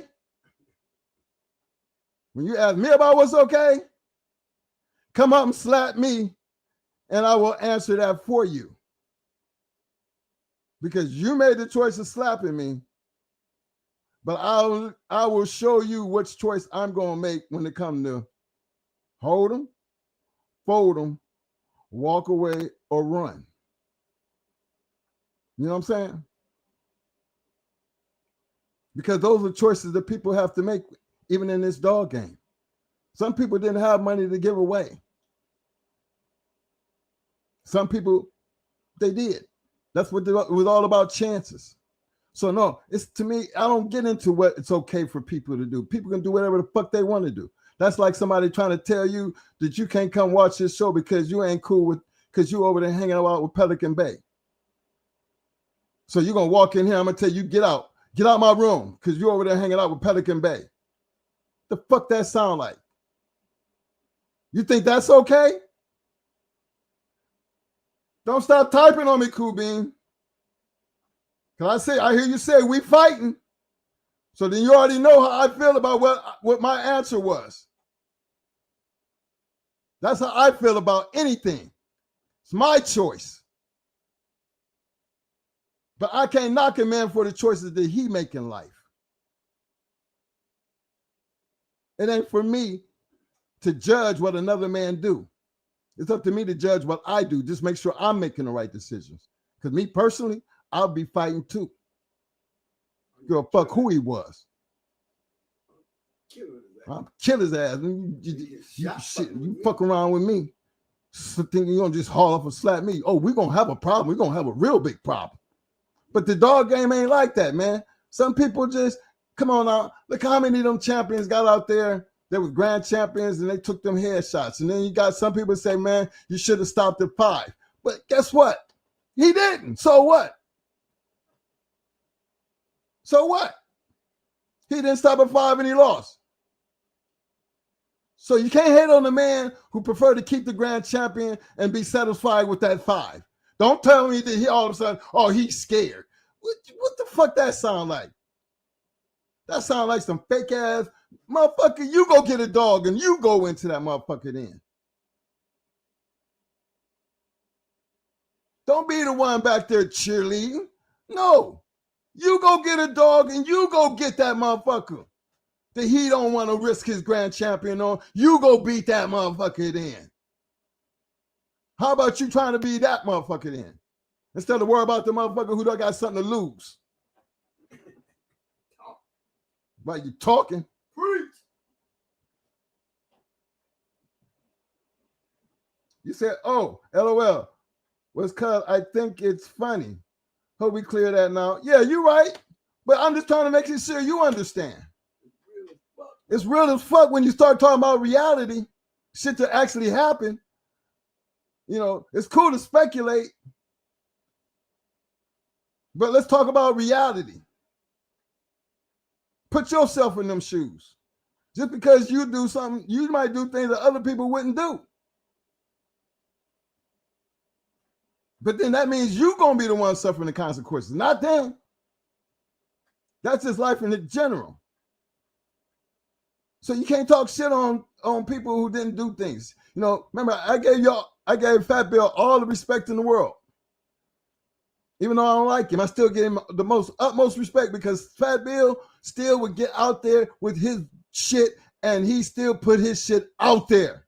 So you can't tell me, even though he had them 6-time winners going into 2-time winners or 1-time winners with them goddamn multi-champions, he still took that route about it. But guess what? The fact is, he wasn't scared to do it. So what that tell you about the other motherfucker that was going into his 6-time winner, 7-time winner, the great Fat Bill? They ain't give a fuck about it. So look at it from that point. They didn't care. What about Robert T, the 9-time winning Robert T? But yeah, you gonna go over there and fuck with the Legion? You gonna go over there. And that's why y'all can't hate on Kenny. Because don't think that Kenny didn't know who the fuck the Legion of Doom Dunk was. Don't think he didn't know. But it didn't stop him from going over there. And just because he went over there with that 9-time winning motherfucker did not scare the Legion of Doom one motherfucking bit because they stopped his ass. So let's talk about the things that did happen compared to worrying about the things that didn't happen. Everybody's entitled to make their own choices based on whatever they do. Dogs is a lot different than human beings. That's all. You risking your dog on your money. Sometimes that's a lot to lose. You got to weigh the cost to be the boss. That's just life in general. Don't use that shit as a way that, oh, it's okay. No, because it's not okay. It's only not okay depending on who you talk about. Because the things that I might do might be different than the way other people handle certain shit. Just like when motherfuckers told y'all, if you fuck with PBK, don't come to my room. I don't want you over here. But guess what? Didn't stop 90% of y'all from doing whatever the fuck you wanted to do. So what that tell you? Was that supposed to be okay? To me, hell yeah. I'm motherfucker gonna tell you what you can and can't do and you motherfucking grown. That's where I be at on that shit. You tell me, is it okay? Well, yeah, it's okay if that's what you want to do. Ain't nobody gonna tell me what I can do and what I can't do. Shit, y'all got me fucked up. I'm a grown ass man. Put me out. I mean, you can put me out when I get there, but the fact is, I'm here because I want to be here. Now you don't want me here, put me out. That's easy to do. Just hit the button, kick him out the room. And then I got the point then. But you ain't bad enough to tell me what I can and can't do. I don't give a fuck who you are. So when you ask me some shit like that, what's okay? I mean, you gotta understand, man. I'm 60-some fucking years old. What do you think? You know what I mean? Let's look at it from the aspect. You is talking to a old motherfucking man. You know what I'm saying? You know where I'm from. I represent my home hard. I represent my life hard. Because I lived it. I am so blessed to even be living this long. To see the things I've been able to see. And enjoy this thing called life. You think I'm gonna be out? I take that lightly. Y'all should know that by now. Just based on this podcast. Cool Bean, don't take it to heart, bro. I feel you on that. I feel you on it. He said, I wasn't talking shit. I would just ask the question. A simple yes or no would have been fine. No, it took more than a yes and a no. I'm going to tell you why I took a yes and a no. I'm going to answer this because I want you to make sure you clearly understand where I'm coming from. It was what you said. That's all I was addressing. How you said it and what you said. Because you said, for I guess you think it's okay, right? And I'm like, well, not really.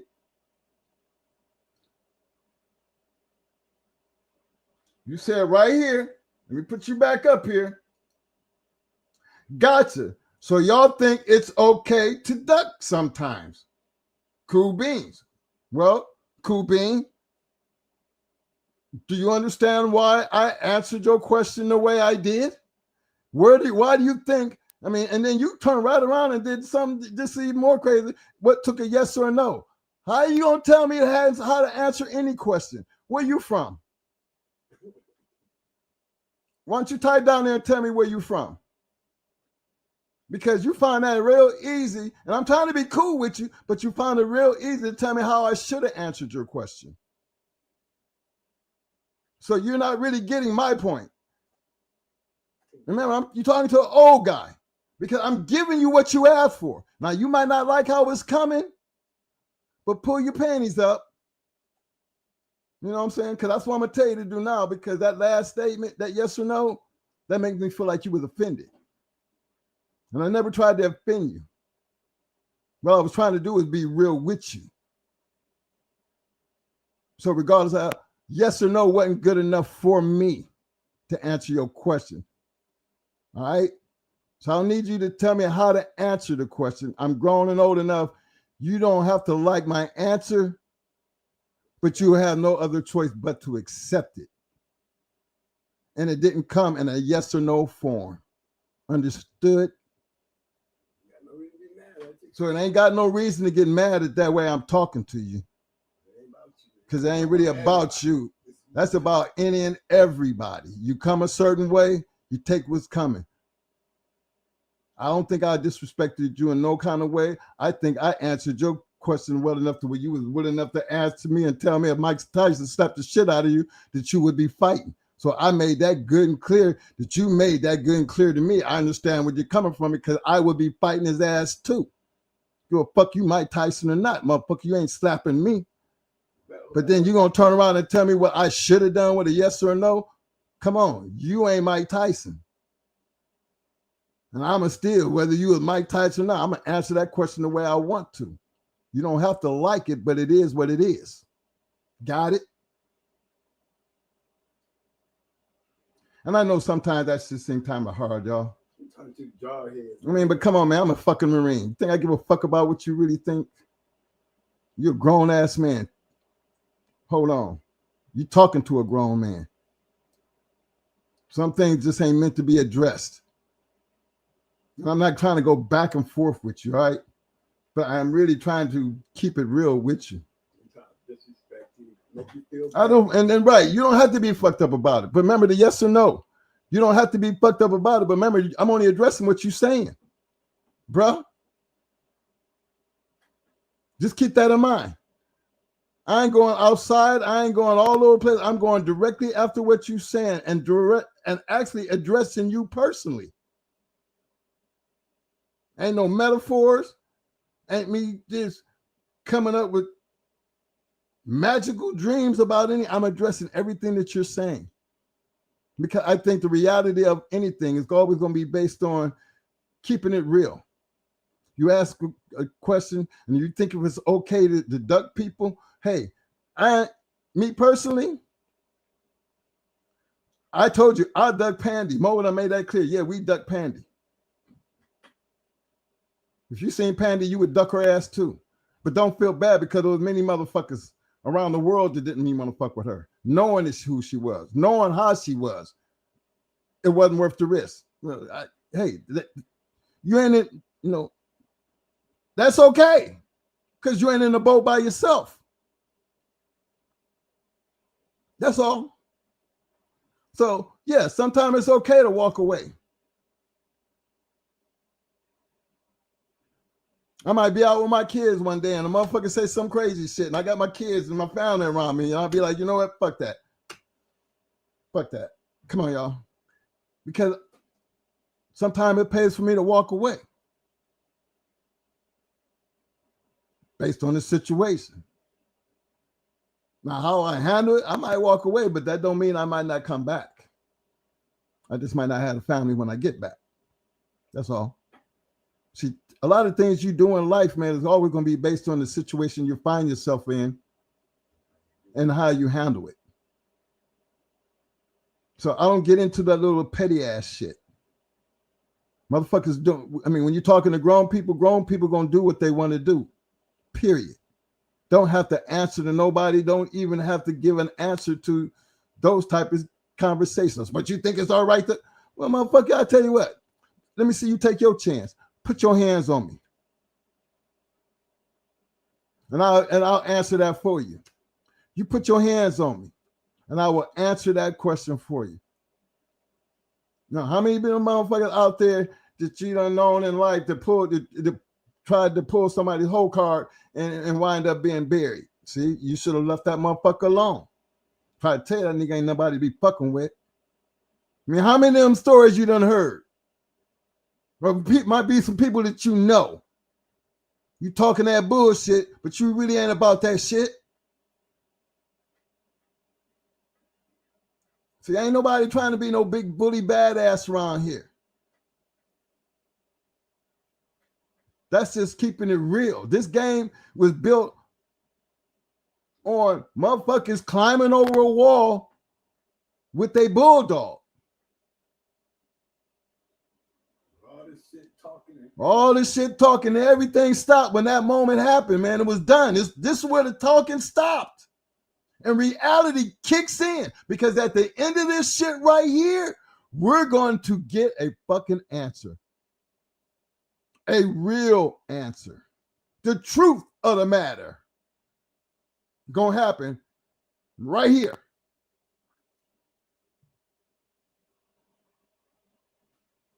Now, that's the reality of the dog game. It was always a gamble. I ain't never known nobody to climb over the wall who really, really thought they was gonna lose.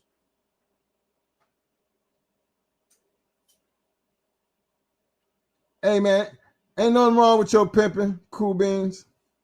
Ain't nothing wrong with your pimping, fam. I just ain't no hoe. That's all. You know what I mean? Excuse your pimping, it's excused. You know what I'm saying? I just ain't the hoe. You have a good night too, friend. Appreciate you representing.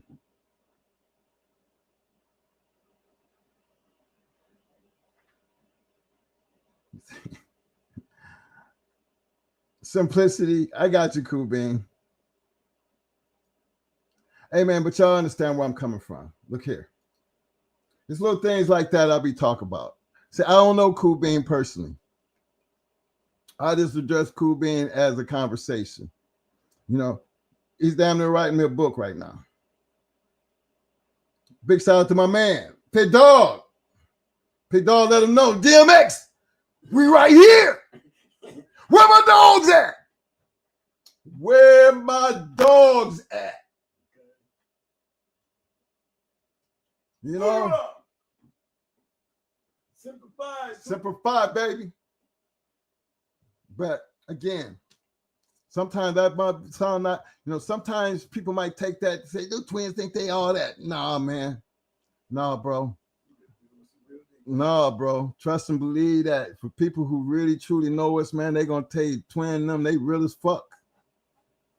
I mean, I don't know how to, I mean, just fuck what anybody else tell you. I think we've been on these shows and we've been doing this shit long enough that y'all should have an idea of who we are. I ain't never heard nobody get up here that we brought through here that ever said twin of them fucked over anybody, twin of them dogged somebody out. The only fucked up thing I ever heard was, you know, and that was with the Jesse thing when he had to tell Mo about something shit that I did that my brother didn't even know I did, and he busted me out, you know. But that's the only thing you ever hear that anybody ever said that I feel like I did fucked up. But he fucked up. And that's the way I handled that shit. That's why I looked at that. You know, you fucked up a friendship because you got too big. You thought you was bigger than that. You need to be brought back down to the friendship part. You ain't bigger than us. You don't fuck over my brother. Motherfucker, you crazy? You know, that's the only thing you ever hear anybody say that we ever done fucked up as far as something what they felt was fucked up. And I feel like I wasn't fucked up. He was fucked up. But everybody else, hell, we take on all challengers. From Big Mike. You know, and then the big, Ice. you know, you remember, y'all seen the Black Ice situation. He walked himself right into that shit. Can't blame that shit on us. He was the one talking all the shit. He's the one that called the man on the show. He's the one that did that. I mean, what was you trying to do? Call us a liar on our own show? I mean, we only trying to tell you the truth. He did that. We didn't do that. That to me, I ain't never felt bad about what he did. And then to turn around and lie about it and try to put it all over on us. And I ain't never even addressed that shit. I let it go. He's still my nigga. He my man's in them. I ain't drag him through the wall. I ain't dragging him through the mud over that shit. He's still my man's in them. I give a man all the respect in the world. But he did that.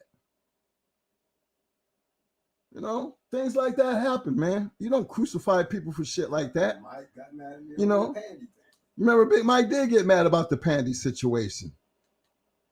He was talking all that shit with a man right here on the phone, man. They called me. They know I know you. They call me. And now you getting mad. Feel like, well, man, Mike, why didn't you just tell a man you didn't want to fuck with the dog? Just tell a man. Right. You ever telling me one thing? You know, that's why I called. I mean, come on. I mean, these things happen. It don't mean, it's not like you putting your boy under the bus or nothing like that. The man said they wanted to go into you. Guess what? Well, Mike, he ain't scared. Mike ain't scared. Well, twin, get him on the phone. Baby. Well, goddamn. Hey, Mike, I got so-and-so on the phone. I told him what the man said. They wanted to hook. And Mike said they didn't want to do shit. Well, yeah. Okay, hold on. The motherfucker called. Mike said they told Mike, Mike said they told him. No. Mike told me. I called Mike on the phone. Mike didn't know they was on the phone. We was on three-way. I told him the guys called me about the Pandy 9 milli thing. And he said, man, they don't want to do something. They just talking shit. That's what he said. And the dude was already on, they was right there on the phone. He heard him when he said that. He intervened and said, we can just put twin at the lockup and we can lock it up now for whatever you want. And Mike got mad. Well, that's how that went, though. I mean, things happen, man. Things been like that. To him. I was the one telling him don't do it. He was talking about they just talking shit. Shit like that happens like that, man, all the time. Yeah. Big shout out to my man, Mr. Vladimir Irvin is in the house. What up, fam? I wouldn't want to go in the bag. I figured he would jump on the track like everybody else. He could never admit it because he had 9 million. Dog of the year, that should be enough. Hey man, sometimes when y'all, I'm going off of something that Cool Ben said. He said, "I'm trying to keep it simplicity." Let me tell you the most simplest things you could possibly do. First, the most simplest thing you could have possibly done is not even make that an issue. That's how simple it can get. It only gets simple when you want to try to make it simple. When you started keeping it simple in the very beginning, it wouldn't have never had to been a reply. But you didn't keep it simple. That's why you got the long version. So you're trying to get back to the short version because the long version made you feel a certain type of way. And I'm just being honest with you. Some people don't want to accept them things called feelings. But take it from an old motherfucker like me. And I'm telling you, I've lived a long life. And one thing I chose to do in my life is I already got them bad enough. I got a motherfucker that already looked like me. Y'all don't know what that feels like in life. But that's enough for me. Everything else, I am who I am, and I'm going to always be who I am. He going to always be who he is. That means we might look alike, but we two different motherfuckers with a serious type of connection. So you can't get no simpler than that as far as we concerned. You might see two motherfuckers that look alike, but best believe we handle shit totally different, which means we are our own individuals that work together. And that's where it gets a little bit more complicated instead of simple. It's simple when you're dealing with one-on-one. It gets real complicated when you don't know how to deal with two. You see, I think the most simplest thing you could have did was just left it alone. Because you heard what I think. Who else I got here before I get out of here? Tony, NFO, NFGO.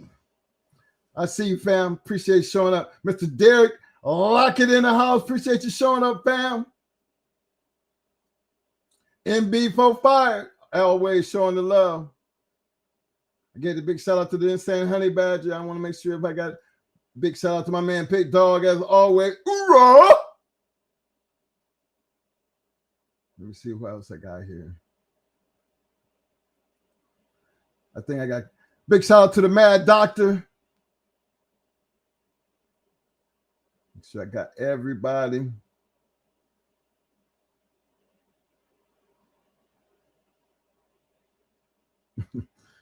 Your son over there going off.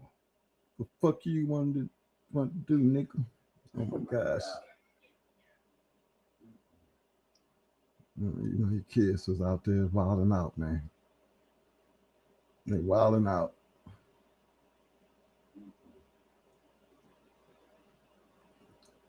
Super Wolf. If you're still in the house, I see you, fam. I'm just sitting here talking. I got a chance. I missed a whole bunch of shit. Y'all just talking away. Super Wolf with the big facts. Hey, fellas, we after one. I wasn't meaning to be here this long, but let me explain something to you. I appreciate everybody for showing up, showing out. Don't forget to hit that like button if you haven't already done so. Talk some real shit tonight, Mike. I talk some real shit tonight. On the mic. I ain't need Mo tonight. I let Mo be back to Dogs Friday. I had Mo back on the Dogs Friday. Today was a business course, and stop talking, start doing. Shut up, put up. Don't talk about it, be about it. Prove it. Prove it. All right, then let them go. Where we at? Bring it. Bring it. What we doing? got something to say about my record. I wish I would read my record. Come on, man. I'm a bad motherfucker. That's what I told him, man. Stop. All that petty ass shit with the record shit, man. Y'all should have put all that shit. Oh my God. Okay. God damn. Y'all really would have had some shit to talk about. God damn. This motherfucker right there in jail. Oh, that's a good question. That's a real good question that I choose not to talk about. Big shout out again to my man Vernon Starr. I mean, Vernon, I liked that little thing right there because he made a comment that I wanted to. So the deflection is all he's doing, Mad Doctor. Start conflicts abroad and not releasing those files that will prove he is a child predator. I don't know who that is he's talking about. Let me read the file. Let's see. I sure would like to see the file. I don't know. Child predator. Who's a child predator? That's a good one.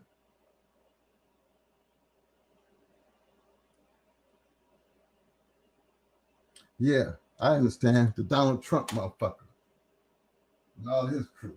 The child predators. Yeah, them boys. You talking about that file? Yeah, them boys. They're going out to the Clintons, man.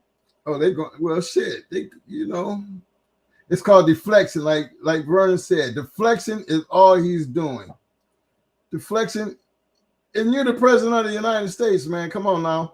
And you running the Justice Department, and you got everything locked down. They ain't gonna be putting your ass in jail. I mean, you're already immune. The man said he could kill somebody and get away with it. He's down there doing that now. He killed 100 motherfuckers over in Venezuela.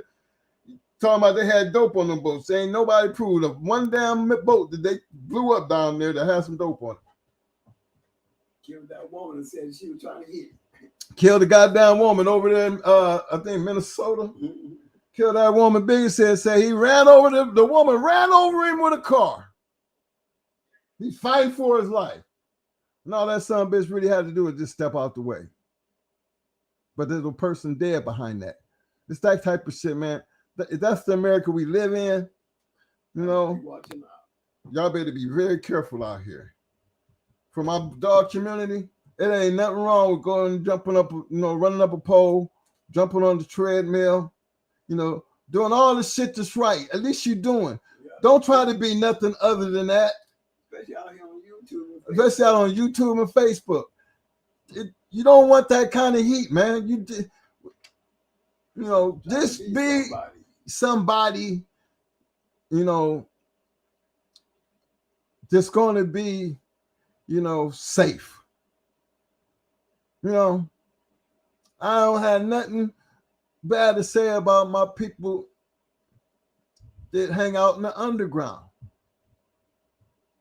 You know what I'm saying? The underground has been what it is, and that's where it should always stay. And I don't bite my tongue when I say that, because I mean that.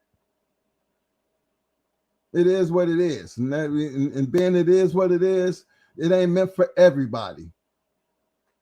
So the community that I talk to, I can only tell you about what the past was, when we didn't have that to worry about like y'all do. But y'all have a future. And your future, it can be so much bigger than our past. Because we still going to have the bulldog going to be the bulldog. He just going to have a different purpose. And for me, that's okay. It's okay. But at least he's going to have a purpose that you're going to be able to talk about. He's going to be a champion, grand champion, confirmation dog, or running the treadmill, or whatever the fuck. At least that's some type of work he's getting in, and he's going to be recognized for it. That don't put no shame on nothing when it comes to that dog, because it is what it is. Because there was plenty of box dogs that were champions in confirmation and ADBA, fellas. So you can't hate on them that way.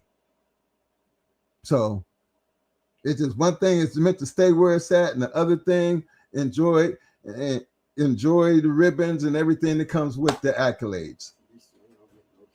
Just don't get in no trouble. So, lessons learned.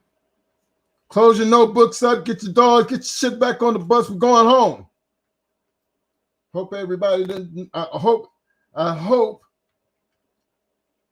You take your dead dog with you. You know, Take your trash. Look. with you. get them green bags and take them goddamn just Trash. that trash that didn't make it. You know which ones we talking about. Throw them in the bag and I'll bury them when I get home. Put them in the back of the bus. I'll get rid of the trash when I get home. You know what I'm saying? The link is out there and it will always be out there. And then you can always type in there, drop the link, twin, and I don't have no problems dropping it if it's anything that you want to address. Because my thing is not to belittle anybody. My thing is to help and address any problems that you may have. If I can't help you, then at least we can find somebody who possibly could. There is no money in talking shit, gentlemen. There is no claim to fame in talking shit. Ask Jake Paul. You know, I like using Jake Paul because that motherfucker got his ass whooped, man. That motherfucker was running around there, man. He was all on the floor crawling and shit. He got his jaw broke. I'm retired. You're supposed to be all bad and everything. Don't be Jake Paul. What I'm saying is, man, respect the game. Respect the people in the game.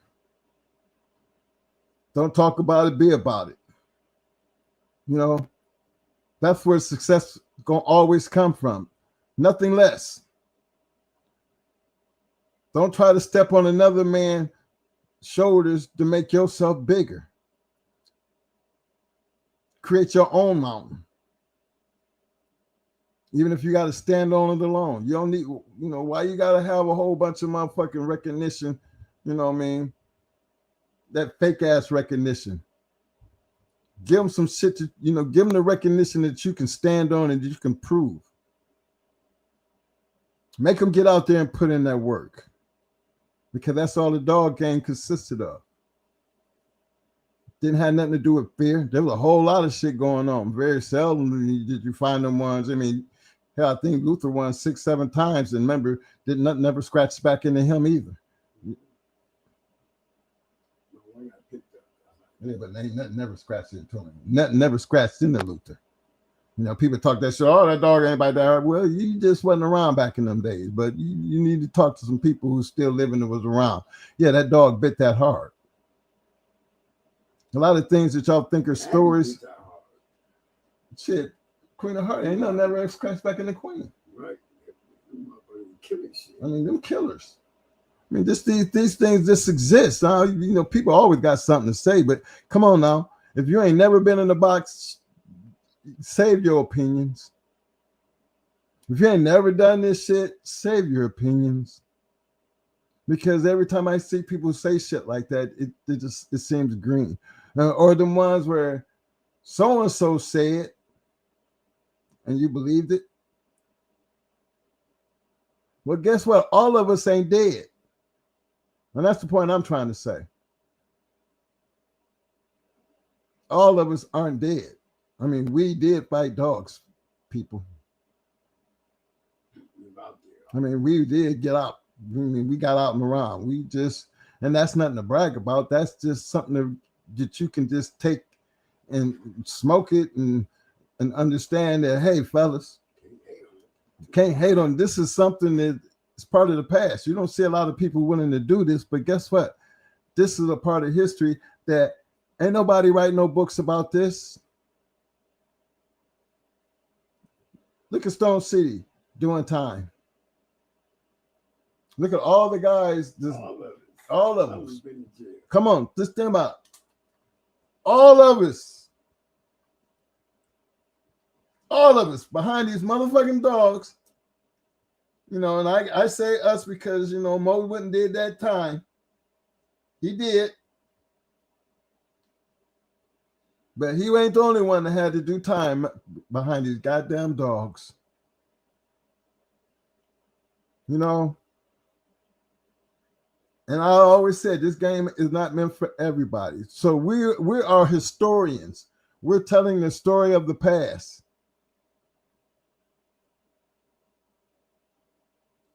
We're not telling you to do what to do with your dog. What we're telling you is to understand the past,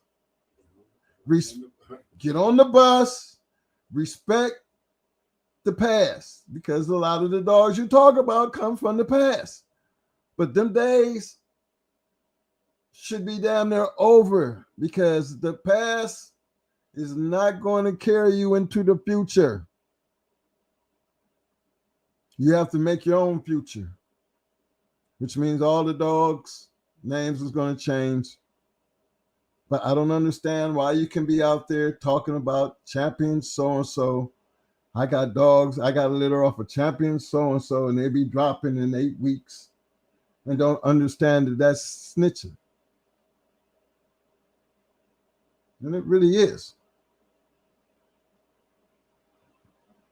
And I just kind of feel like if you ain't the person who owned the champion, then why are you out here talking about what you just did? You putting a man's business out there. Why are you doing that? I mean, we can do that. Why can y'all do that, twin? Because we ain't doing shit. Does that make sense? You know, we're not doing anything. So that makes a lot of sense why we can say it. We're always historically speaking on some shit. You know what I mean? But you're going to be a bulldog in this game? Keep this in mind. Stay true to the game. Stay true to the game. A man got a champion. Don't you think he should be on the internet talking about his champion before you do? I think any man that got a champion, he's willing to talk about his shit on the internet, he should be able to talk about his shit without having other people talk about his shit for him. If he chooses to talk about his shit, then he should be the one talking shit. He don't need other people to talk shit about, talk about his shit. Because you know how that shit works. Before you know it, you're going to have people up there calling weights. Well, what weight was it? I motherfucker one shit. I'll take that. Oh, Lord. Now we back to the old days like it's the Wild Wild West. Look, fellas, this game is not the same. These people that came up with some more laws and shit to make the city more worse. And so the norm is not going to be the little 5 and 2 years. You know, they trying to get real stupid with it. You know, at least here in Florida. So check this out. Put in the work. Stop all the talking. Represent the shows. APDR, ADBA, South Bottom. All them guys is putting in that work to give you something to do. Support them. Please support them. Because that gives you something to really talk about. Gives us all something to talk about. Because either way you go, you got to always have it in you. I mean, always have it in you to scratch the wind. And with that, I will end this show and I will talk to and see y'all Friday. But you know, I got to get my jams in. Got to get my rock on. Hold on. Which one am I going first? Yeah, we in the trenches, feel that hunger in the air. Yeah. Welcome to the yard. If you're tough, you can stare. Yeah. Welcome to the yard, where the chain spots shine, bloodlines run deep, every pedigree's prime. The Game APBT, worldwide pride. You come correct or stay the hell outside. Legacy made. We grind, we hustle. Twin bosses, Mo and Mike locked in the scuffle. Yeah, we run the yard, iron fists and grit. When the sun comes up, no, we never gon' quit. Dudo and Devo, legends carved in stone. Patrick Bolio made the yard they home. Tanned and yellow, they whisper through the trees. Echoes of greatness, feel that legacy breeze. Going hard. Yeah, we run this yard, nothing but the best. We don't play it soft, bloodline stack heavy 52, way so strong in this dog-eat-dog world. We know where we belong, the yard where greatness prevails. Pressure creates knowledge and hard work. It's how history bakes, all on the fucking deal. Pressure creates knowledge and hard work. It's how history bakes. Tails in the dirt, every chain spot turn, lessons learned hard. Like the scars we earn, no shortcuts taken. Champions ain't bought, just blood and sweat. This legacy taught from Mayday to Ace, Buck to G. Every warrior counts, we ain't losing no sleep. Heat like a furnace, knowledge is the key. In the yard we trust, we got the pedigree. feel the intensity, blaze in the fight. In the shadows of the yard, we rewrite the night. From the ring to the chain, we like kings cut out. Mo and Mike, every victory's what we shout. Going hard, going hard. Yeah, we run this yard, nothing but the best. We don't play it all, bloodline stacked heavy, 52, way so strong in this dog-eat-dog world. We know where we belong, the y'all in the dirt. Yeah, knowledge and hard work, it's how history made. Y'all in the dirt, yeah. Knowledge and hard work, it's how history made. Yeah, legacy in the dirt, yeah. To that fame, the Game APBT. Remember the name, so step back. If you can't handle the heat, the yard's going hard. Put the game on repeat, it's Mo and Mike. Kings in this game, going hard. Kennels, forever reign the same, nigga.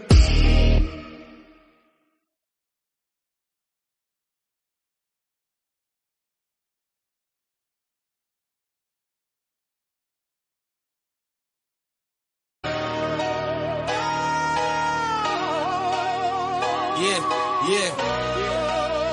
Ciao. Going hard, Kennels, yeah, we run this yard. Twin bosses, Mo and Mike, every day they go hard. Line stack heavy like a deck full of cards. From yellow Mayday 8s, they bred real stars.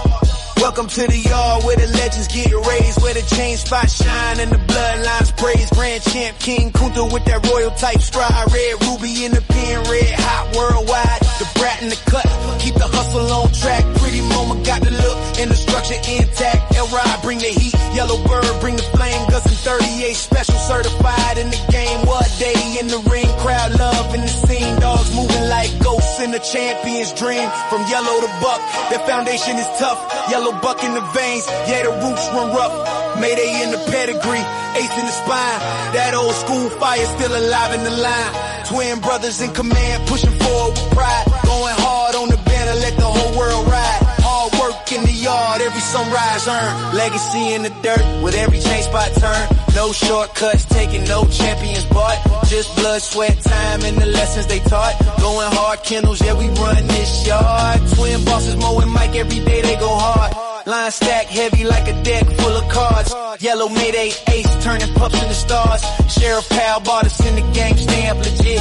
Find him in Tornadoes pedigree. Hall of Fame, double grand champion. James Pogay, the formula showed how to build and sustain. Blueprints in the blood, yeah, the knowledge remain. T.O. our partner, Ohio Cash showed how to win. Turn losses into lessons, now it's trophies we spin. Mama, Triple M, deep south in the mix. Arsenal, Kennel, Stone City, solid foundations, no tricks. Hardcore, BLB up in the spec is 6. Yes.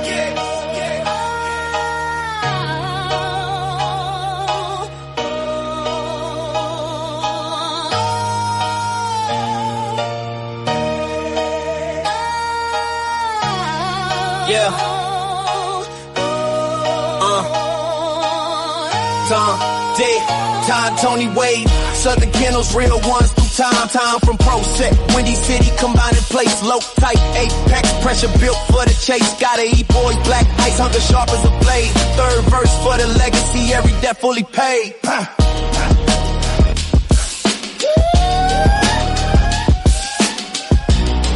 Yeah, I said third verse for the legacy, every debt fully paid.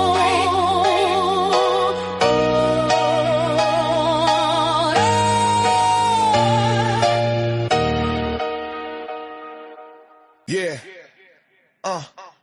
it's Mo and Mike in the house. Going hard with the legends, paying homage, you know. Yo.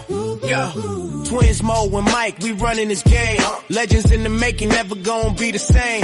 Kennels popping hard, these game dogs raised right. The brat, pretty mama, they shining so bright. La Mayday, what a day, they breathe the heat. Red Ruby L-Rod, they can't accept defeat. With 38 special and yellow bird, we top tier champions, grand champions, ain't no fear. Run the register of merit, we got the elite. Mayday bug Jeep, yellow Frisco, feel the beat. Females like honey bunching awesome, baby, we tight. Bloodline strong, spreading knowledge, taking flight. Scratch to win, don't talk about it. We the real deal, you know it's no doubt about it. KPTO, the modern Earl Tudor. Got in the pack, making moves like a tutor. APT, family thick, like legends in the game. Legend of them, Triple M. Shout out the name, Deep South, Roadblock. We upholding tradition. Mama, Southern Kennels, we got that ambition. Hardcore hitters, Stone City brings the fire. The Abrahams, the fam lifting us higher. Run the register of merit, we got the elite. Made a buck, Jeep, yellow, Frisco, feel the beat. Females like honey bunches, awesome, baby, we tight. Bloodline strong, spreading knowledge, taking flight. Scratch to win, don't talk, be about it. Be the real deal, you know it's true, no doubt about it. Listen up, respect the hustle, respect the grind. Ben, Nate Dogg, putting in work intertwined. Keeping that legendary status alive, you feel? Don't hate on the ride, catch the bus, we keep it real. What's history without a future? We pay the way, Captain. We make it happen, that's the play. So here's to the champions, run the race, stand tall. Twins, Mo and Mike, we gon' answer the call. Legends in the game, yeah, we holding it down. In the world of game dogs, we wearing the crown. Run the register of merit, we got the elite. Made a buck, Jeep, yellow, Frisco, feel the beat. Females like honey bunching, awesome, maybe we tight. Bloodline strong, spreading knowledge, taking flight. Scratch to win, don't talk, be about it. Be the real deal, you know it's true, no doubt about it.